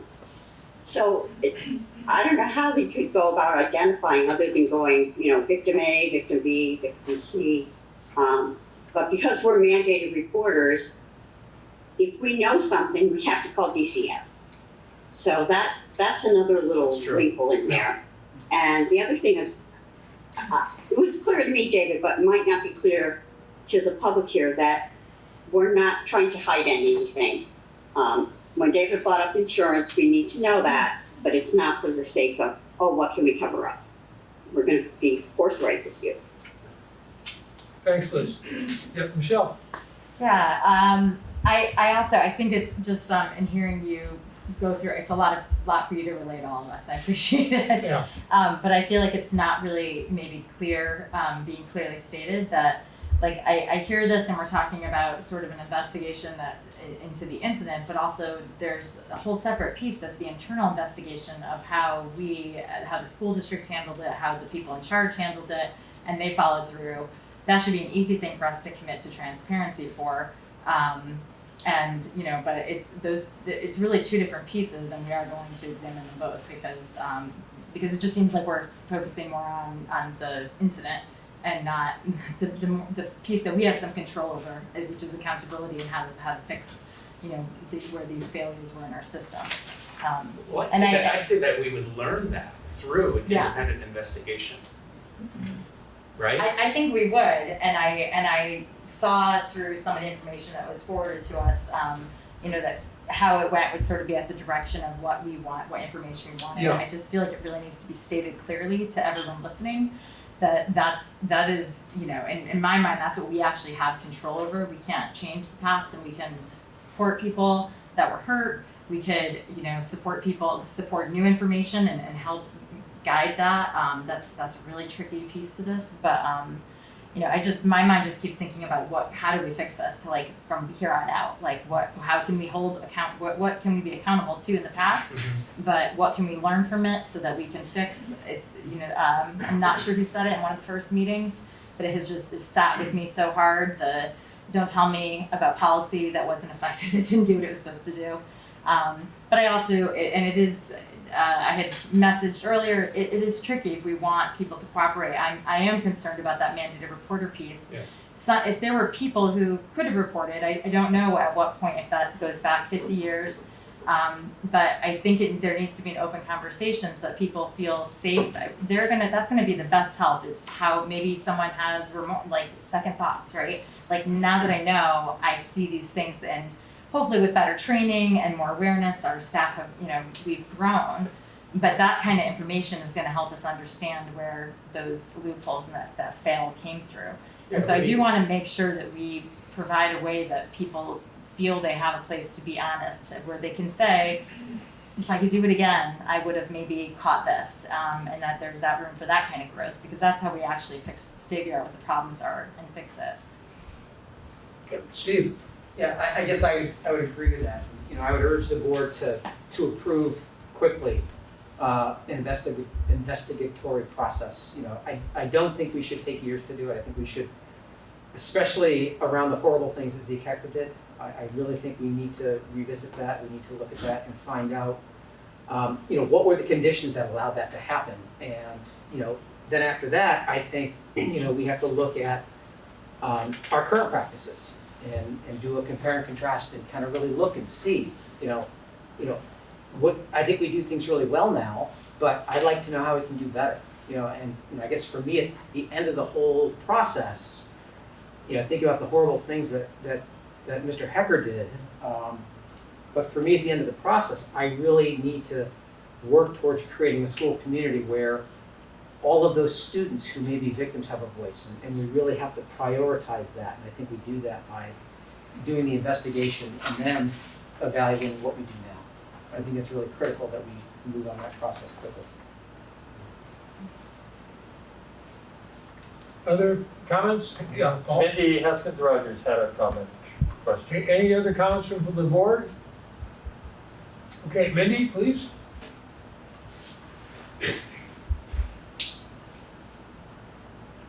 Can you hear me? We can now. I Yes. wanted to clarify, I guess I'm looking at Pietro Lynn's comments, or listening to Pietro Lynn's comments. I'm wondering why that is the messaging that's happening right now. I know that when I accessed police records, all of the identities of victims and survivors, minors and adults, were obscured. They were not released. Anything that ends up with the DCF, any victims' identities are protected. And I have confidence that that there are ways that you could protect the confidentiality of reporters. And I guess I'm wondering if he's talking about protecting the confidentiality of witnesses, of the reporters themselves. Is that what he's concerned about? Yes. I mean, I'm a teacher, and I would expect that if I'm a mandated reporter, and if I made a report, I guess I'd be less concerned about my own confidentiality in reporting than I would in the confidentiality of the victims or my concern for the victims. Let me clarify. Why that? I thought when you said reporters, I thought you meant survivors. The idea, the people that want to be, the people that are asking to have their identities be anonymous, we won't be able to guarantee that. You mean using a hotline you wouldn't, or if they come to people in the district? If they come and report to us, or if our investigator finds information or gets information from people, or if we contract with a hotline and they report to us, that information, we can try to keep it confidential, but we can be subpoenaed and then have to release it. That's not true. Who's your investigator? I'm sorry?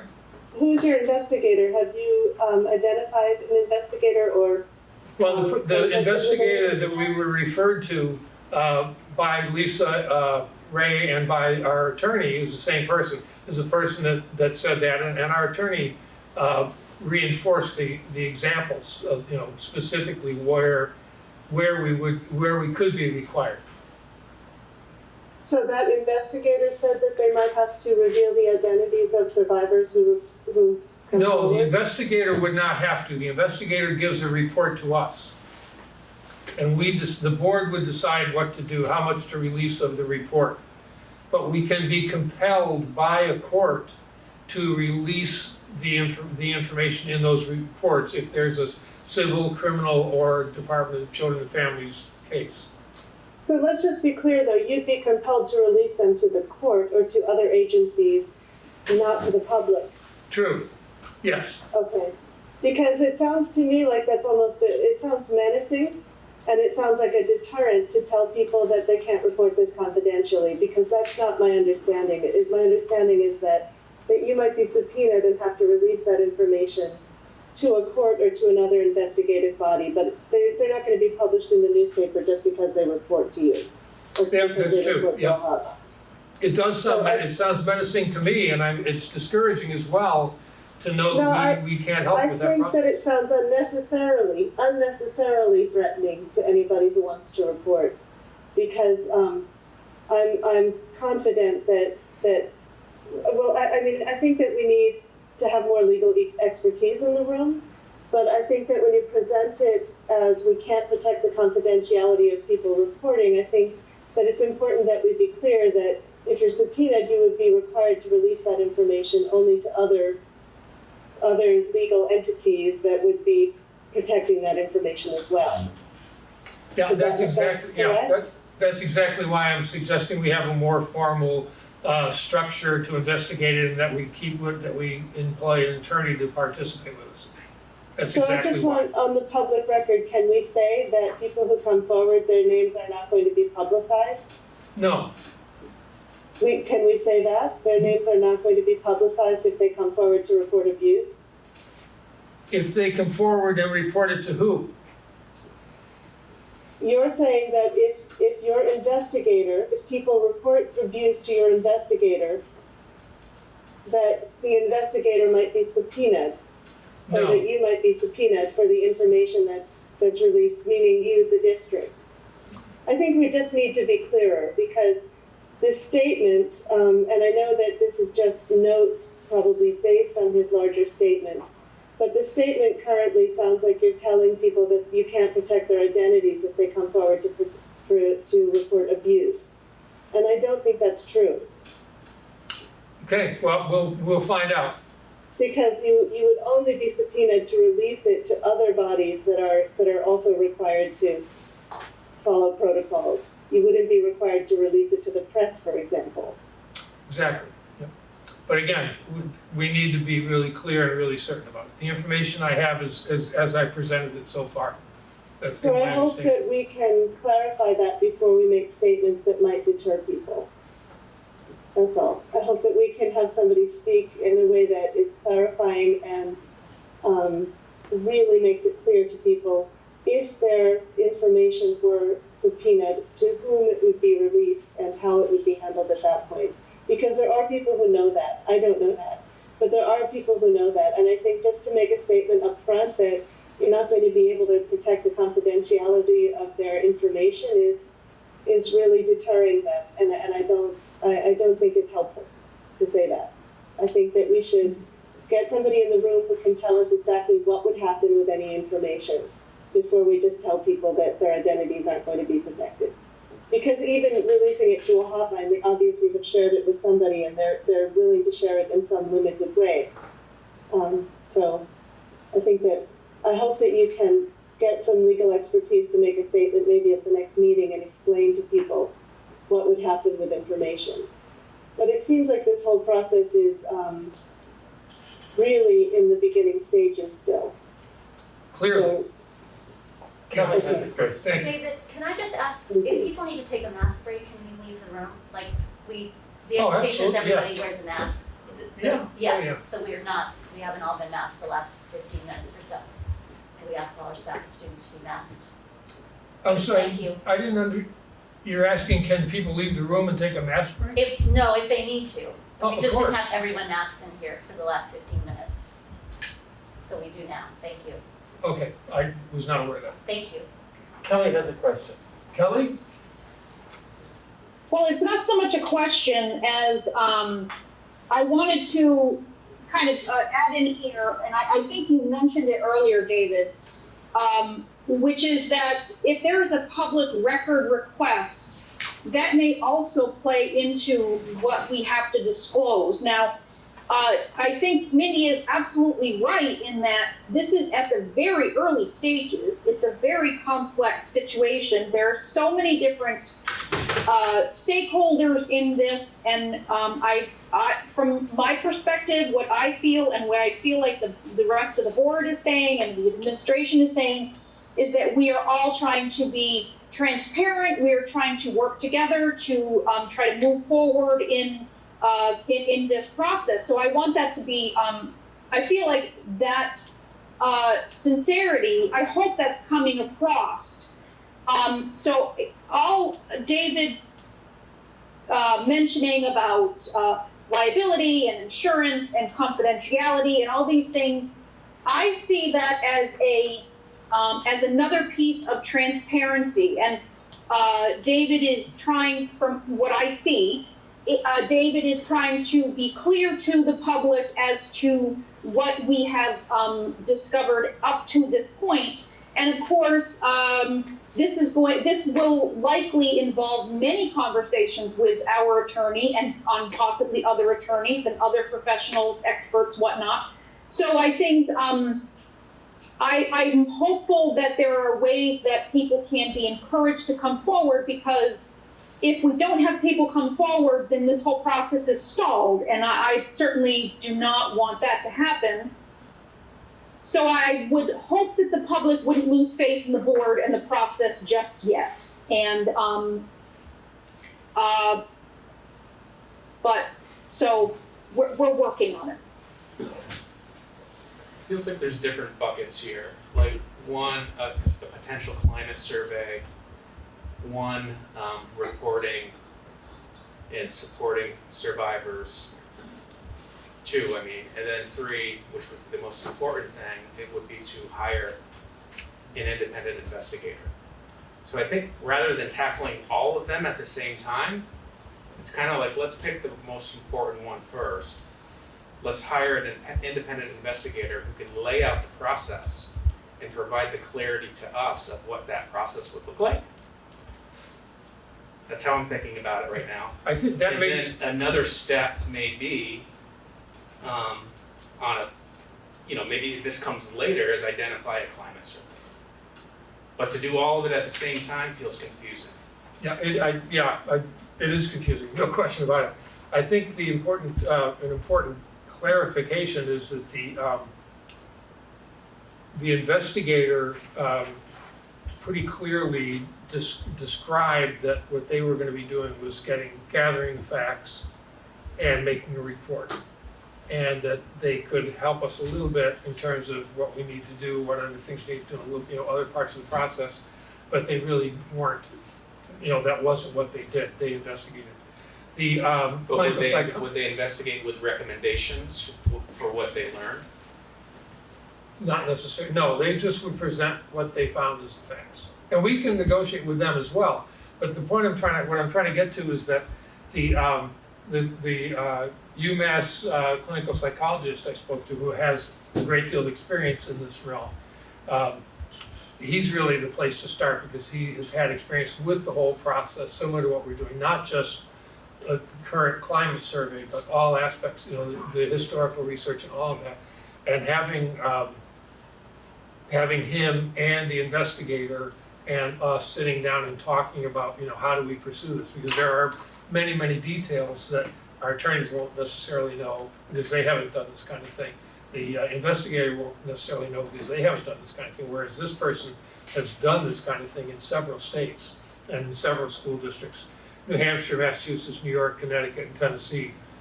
He's developed, he's got extensive experience and can help guide us in terms of figuring out how to go about it. You identified exactly, those three buckets are exactly right. The first thing is to get some support for the survivors. The second is to investigate, and the third is to look at our current state. And I guess I think there's maybe just needs to be a little more clarity of roles people take in those three scenarios. So the independent investigation, I don't know that we'd want to be putting ourselves in that process where we're potentially receiving information. I think if we're hiring an independent investigator, we're trusting them to go through an overarching evaluation of what happened and then share the systematic failure that occurred. And I guess our role would be to identify where it is we failed based on what the investigator presents to us and evaluate where we are right now in our current practice and how those recommendations could help us moving forward and continue to fine tune what we do, because we do receive harassment, not sexual harassment sometimes, I guess, but harassment is a thing that we have to investigate throughout every school year. So evaluating how we do that and what it looks like would be important. I don't know if that made sense. Well, we definitely won't have a role in the investigation except receiving the report when it's finished and providing contact information for people that we know would have information to get that process started. But yeah, the investigator is very clear that, and I was very clear in talking to them as well, that we aren't going to be involved at all. We just get the report. Okay. And then decide what we want to do. Two community members with questions. Yes.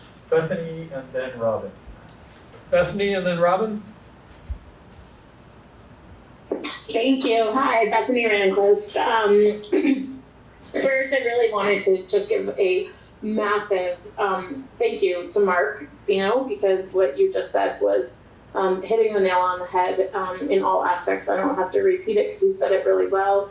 But I think it is very clear from what you were just saying that you 100% understand where we're at and where we need to head in this current moment. So thank you for very clearly laying that out. And then second, I wanted to, I guess, come back a little or just reiterate a little the conversation topic that was happening that David and Kelly were talking about with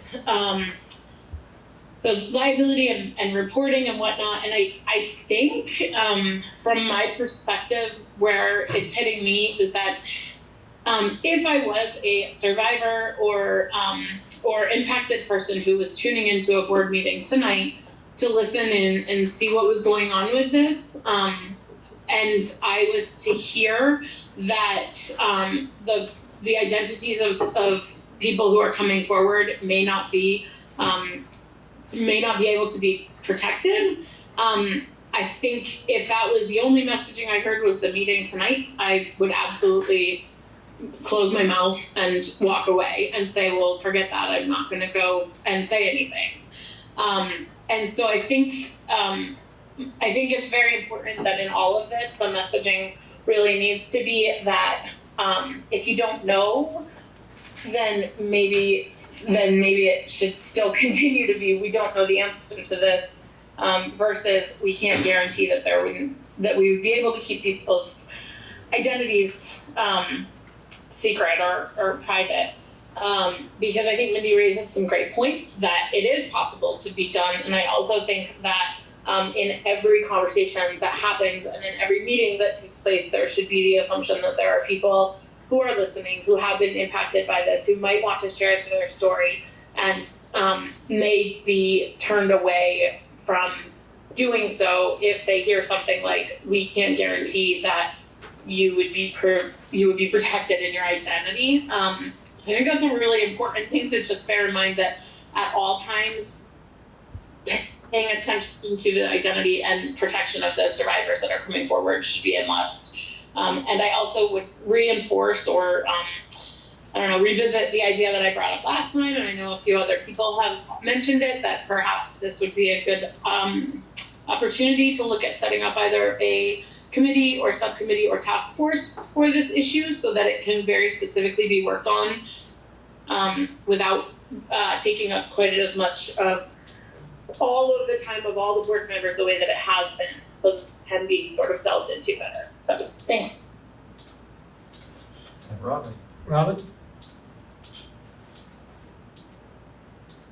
Hi, thanks. I just wanted to echo the support for what Superintendent Spino was saying about starting with an independent investigation, and that I think that I can understand why folks in a leadership position would feel a lot of urgency around wanting to investigate internally, but I think that would be really detrimental to this process, and that, as Superintendent Spino said, the correct process here is for an outside independent investigation to be conducted, and then the internal process in the schools will be, what do you do with the findings of that, and figuring out how to change the things that allowed harm to happen, but not to try and do a parallel process or subsequent process of an internal investigation. I think to stick with the plan of an independent investigation is very important. Tim? I have to disagree with you, Mark, about holding off on the climate survey person. Exploring the notion of engaging in a consultation with the clinical psychologist that we've identified at UMass wouldn't necessarily mean that that person goes right into the schools and begins a climate survey at all. This person has spent years and years. His background is incredibly impressive. I hope you see it.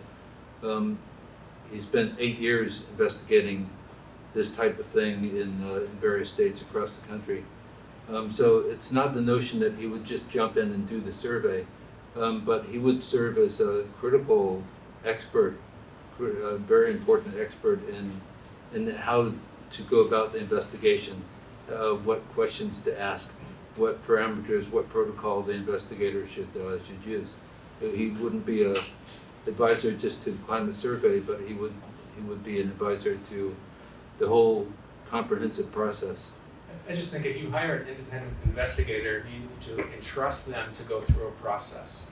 And during that process, they may reach out to subcontractors to help with the investigation. But to hire 2 people at the same time, I don't know.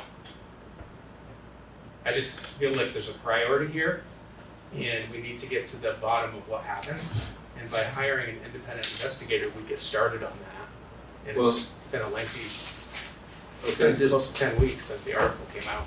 Just before making this decision, I would just urge you to speak to a person who has gone through this whole process, not just doing climate surveys, but engaging in school districts across the country that have dealt with this very similar situation. Other comments? Yep, Michelle? Yeah, thank you for simplifying the conversation, because I think that's what you did. I think it was getting complicated. It's a lot to pick apart. And I also share the concerns that Mindy spoke of about the message that's being sent. And I just, I think about, you know, the piece that we got is how, you know, we sort of are enlisting an investigator with a certain task with certain goals. And I'm not sure if they're gathering information why we couldn't be committed to receiving information that doesn't include people's names. I'm not really sure how that benefits us to have that type of information, which then secures confidentiality, I think. I think that's how it would work. It makes sense to me. And just regarding the climate survey, I don't think that like Panorama probably touches on where we're going, but I'd be curious to see like some of what we already do and the information we get about safety and that culture, and to kind of cross-reference it with what else we could gain, and to just look at those pieces and how they differ, and to just have it as a starting point. I find myself curious about what we already know about that we've already gathered about how kids feel safe in our school and these types of imbalances. Makes sense. Yeah, and I'd add in that every 2 years we do a youth risk behavior survey, and part of that is safety perception at school. So that's a really good point, that we do collect some data already. Any comments? Well, I just, we've got one more piece of business to move on to. I just want to point out that the reason that I followed up on the contact with UMass is because the letter from the community, the first point that they made is that it's unacceptable for us to use our attorney to do the investigation. And then the second one was to facilitate a school culture survey for students and faculty staff, specifically addressing safety, and make the results publicly available. So that's why that proposal is here. That's why it's high on the list. It was the second thing on the list from the public. If the community isn't interested in that, and is more interested in just the historical study, then we'll do that first. The advice coming from the expert who knows, who has done these sorts of studies, is to not do it that way. So I think we need to, you know, again, it's the will of the board what happens, but it's our decision to make whether we want to consult with these experts and get advice from them, or whether we want to work from our own experiences and develop our own plan. To me, that's the choice ahead of us. Do we take the advice of people who know this business, or do we try to use our experiences? I think obviously we need help. We bring in people to help guide us through this process. Well, can I get a clear statement from the board that we want to talk to the investigator, we want to formally talk to the investigator and formally talk to the survey person, the clinical psychologist, and try and get what I can't really call it, a timeline and mapping out what we want to have happen in this process going forward. Is the board in agreement that that's what we want to pursue? Yes. Yes. Are you looking for a motion? Kelly? Yes. Sounds good to me, comments? So David, presumably we would have some work to do to sort of initiate ourselves into this, who this investigator is, but then the investigator would be off on their own. They would be doing the investigation. Absolutely. So I initially it seems like we may have some between, if we were to do the investigation portion and the speaking with this other expert, if we were to choose to do both of them sort of at the same time. But then we would, the investigator would be off and running on their own, and then we would be not involved in that for at least some period of time. That's the way I imagine it. So I don't see why we shouldn't be focusing on both of these at the same time, because if we wait till the investigation is done, or we get some report from the investigator, and then we turn our attention to looking to this other person to help us, it feels like this other person would be helping us to sort of analyze the report and analyze how we should best go forward. If we wait until after this investigator is done, then I think it slows down the process. I think we get the investigator off and running. These are what we, the boundaries, the terms, the goals, the whatever it is, and there you go, you're off and running. And then we turn our attention to educating ourselves and getting some more information on how we need to go forward. That's my thought. Thanks. Other thoughts or comments from the board?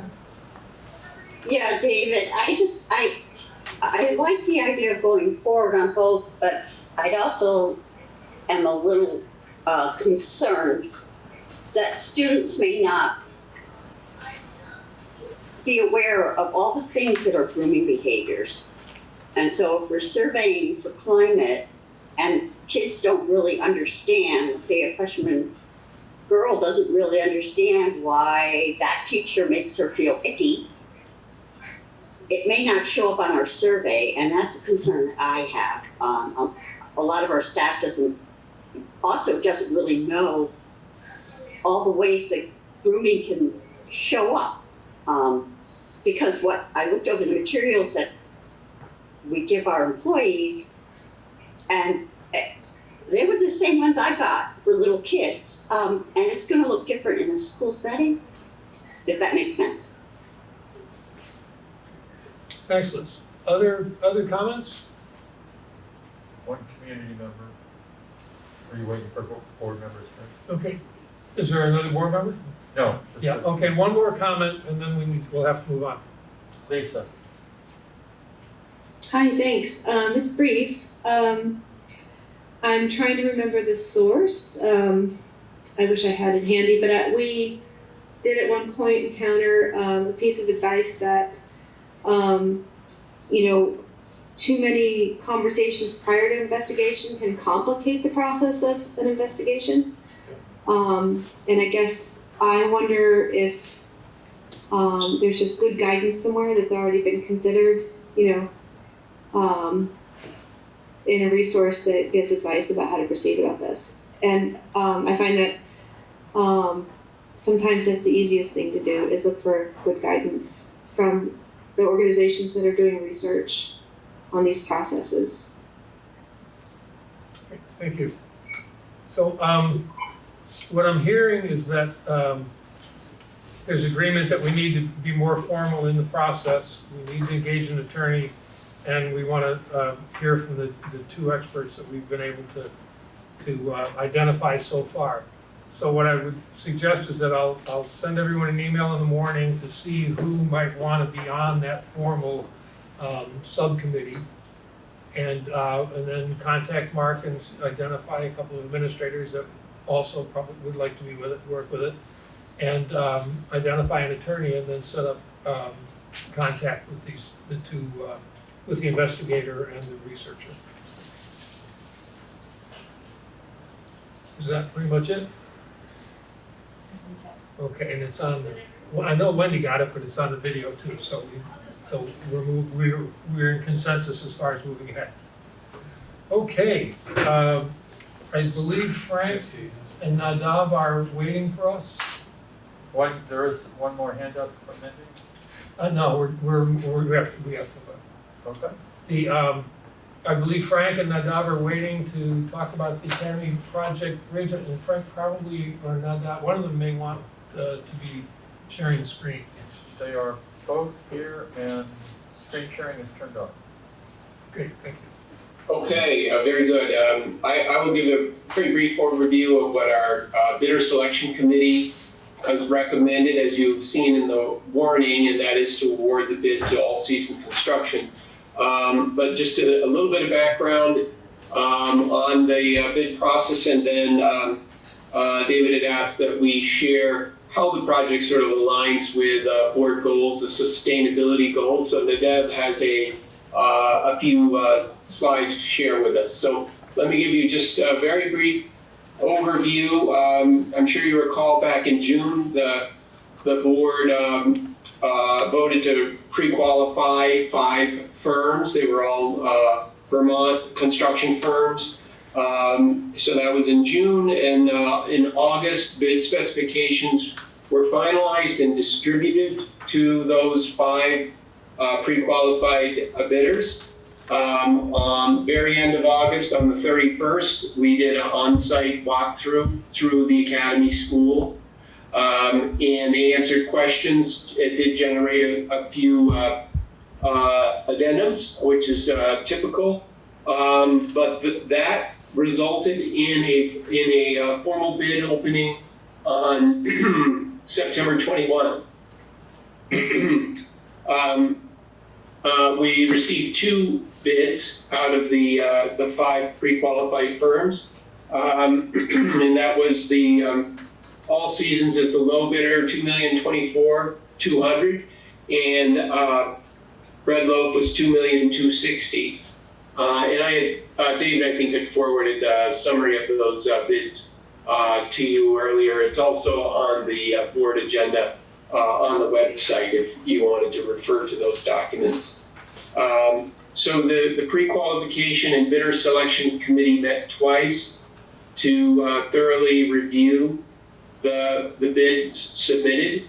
The specification is like an 825-page document. There's a lot of components to the bid specification. Of course, this is all part of what Stevens and Associates developed for us as part of the contract that they had been awarded to do final design and bid oversight.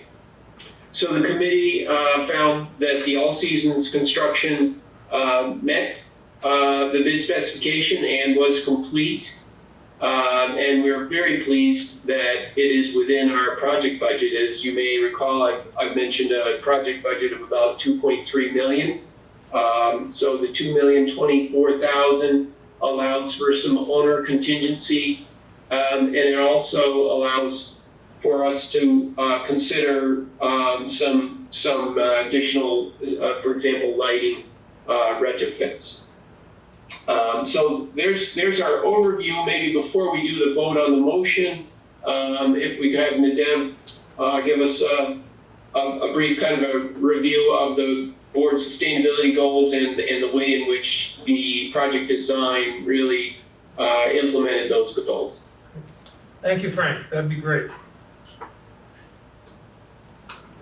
Great. Thanks, Frank. Can you hear me okay?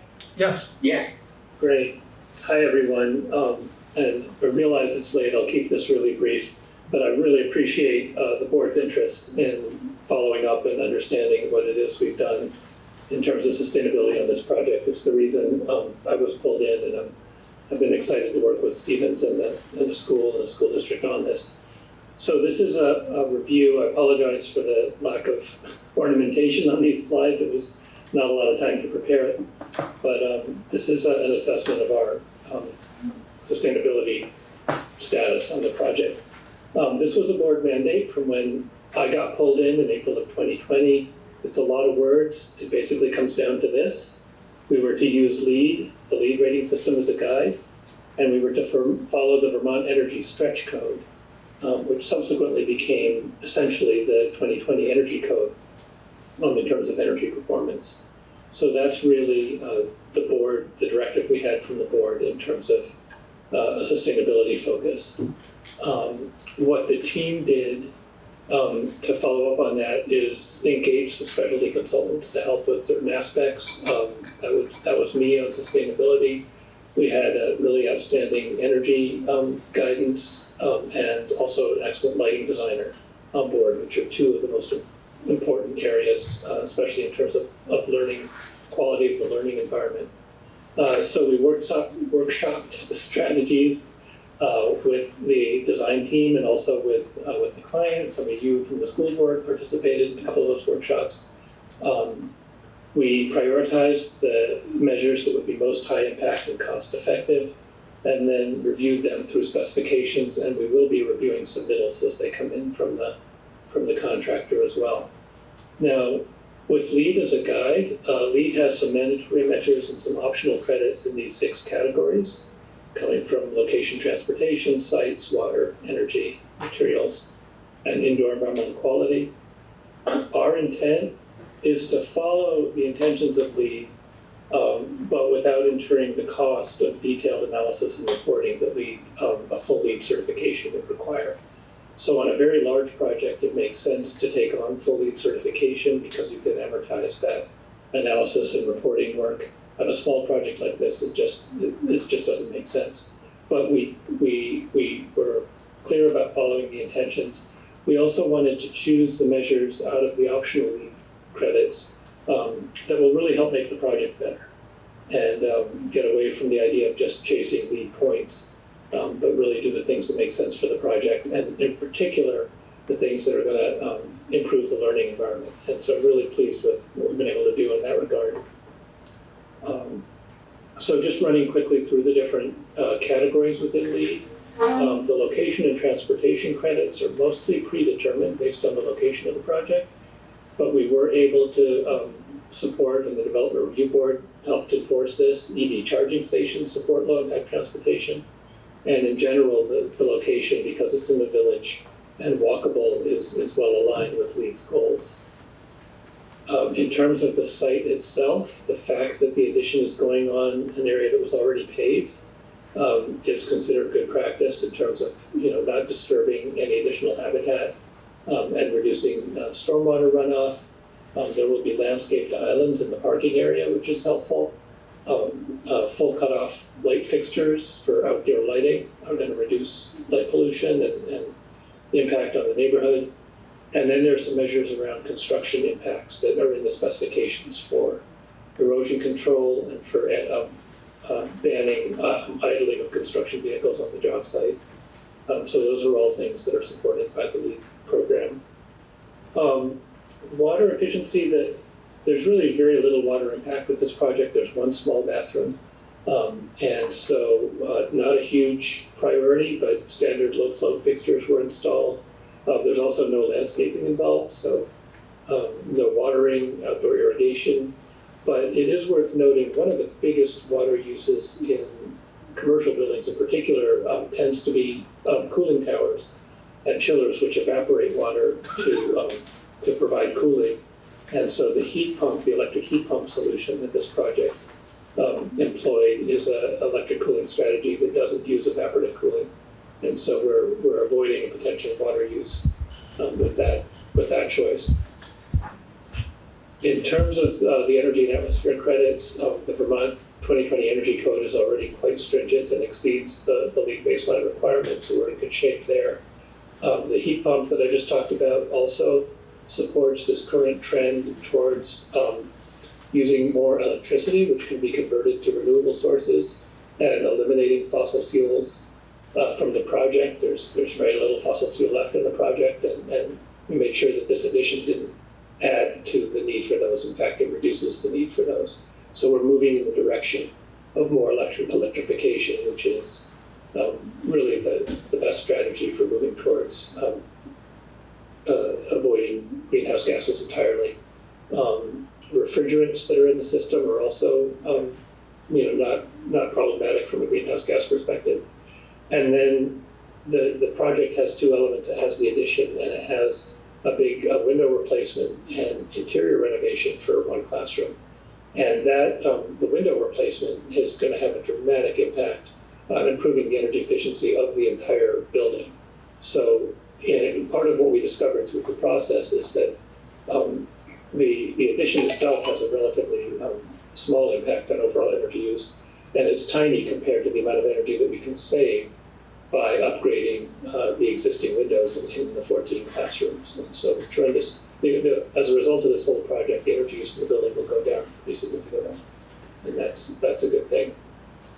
From a materials and resources perspective, there's a few measures we were able to adopt that are specifically addressing the carbon footprint of the materials themselves. So we switched from full bricks to a thin brick veneer. Brick is very energy intensive and therefore high carbon in its manufacture.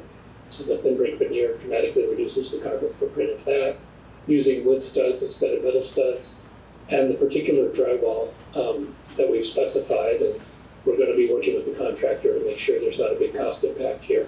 But we're hoping they'll be able to use this EcoSmart drywall from USG that is lower in carbon footprint than standard drywall. We're also looking to avoid hazardous substances in the materials wherever we can. And so there's a new, it's not that new actually, but hasn't been used around here, a type of aggregate that can be used under the slab that provides both the benefits of crushed stone as a base, but also provides some insulating value.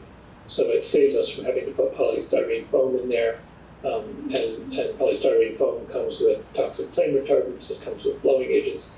So avoiding that is a big win. And then we're also using resilient flooring product that's PVC free to also reduce some of those hazardous ingredients. And of course, recycling construction waste. This is a little more detailed. This document is available on the website, so I'm not going to spend more time on this, but this is detailed on that foamed glass aggregate. It's made entirely from recycled glass. And it's kind of an amazing material because it provides both insulation and the benefits of stone aggregate. And then the last category to touch on, and in many ways for a school, I think the most important, because this is about the quality of the learning environment, is this indoor environmental quality category. So big focus on daylight and the existing classrooms. As much as the walls that are there with the glass block are inefficient from a thermal performance point of view, they're wonderful from a daylight performance point of view. So we were very careful as we upgraded those windows and improved their thermal performance. We wanted to make sure we didn't reduce and in fact increase the daylight performance. And we've chosen a particular product for that that I think will be really high quality in terms of providing great lighting in that classroom without glare. We'll talk more about that in a minute. And then Frank just alluded to lighting upgrades. This is I believe we bought this for one classroom, and it's optional to add it for additional classrooms, and we're hoping we can do it in as many classrooms as possible because it will help tremendously with the quality of the light, as well as reduce the energy use for lighting in those classrooms. We're addressing acoustics, which is critical in learning environments, where the mechanical system is addressing ventilation requirements, and including the increased COVID era guidelines. We're focused on low emitting materials, so we're not going to have a lot of off-gassing from the paints, adhesives, and sealants. And then the thermal comfort is another piece of the LEED program as well. And so the window replacement, as well as the airtight wall assemblies in the addition, are all going to both help with heating and cooling and with thermal comfort in the classroom. And this is just a little bit of detail on the new window wall system that's going in to replace the glass block. And it's wonderful because it's specifically designed to provide to let a lot of light through, but not do it in a way that lets the direct sun impact the students in a way that makes it hard for them to see with glare. It reflects light up off the ceiling and provides nice even light across the entire classroom. So I was really thrilled that we were able to include this product as the option for replacing the glass block window walls. And that's it. Thanks for your interest in the sustainability of this project, and I'm happy to answer any questions if you want to take time for that. Well done, thank you, that's brilliant. Any questions from the board on the project before we move to award the all seasons, or Frank, is there anything else you need to add? No, that's it. And I do want to thank the Deb and Building Green for really excellent guidance and leadership in this area. We're all very dedicated for these efficiency and sustainability goals, and I think the Deb also working with the consultants he mentioned and Stevens and Associates has really got us to a very good place. So that's it. I look forward to moving forward with the project after the. And the next report will be from Kelly about how well it's working. I also want to thank Jackie and Thomas and Sean for the time that they spent working with that committee as well. It's really brilliant work. And, I can't wait to see this building. And Chris, I know you're going to have a whole article about this building in the paper tomorrow. I can't wait to see it. Thank you. So could I have a motion, please, to award the Academy project bid to All Seasons Construction as presented? So made. Oh, Moved by Tom, or moved by Tim, seconded by Sean, I believe. Yeah, to accept the All Seasons Construction bid as presented. Any further discussion? Hearing and seeing none. All those in favor, please indicate by saying aye. Aye. Aye. Any opposed? The motion is accepted. Again, thank you, and Frank and Nadav and the whole gang. It really is a terrific job. So, Ann? Mr. Chair, there being no further business before this board, I move that we adjourn. Is there a second? Second. I second Jackie. Thank you, Jackie. Any discussion? Oh, you don't discuss that. All those in favor, please indicate by saying aye. Aye. Aye. Any opposed? Aye. We are adjourned at 8:39, 8:40. Sorry.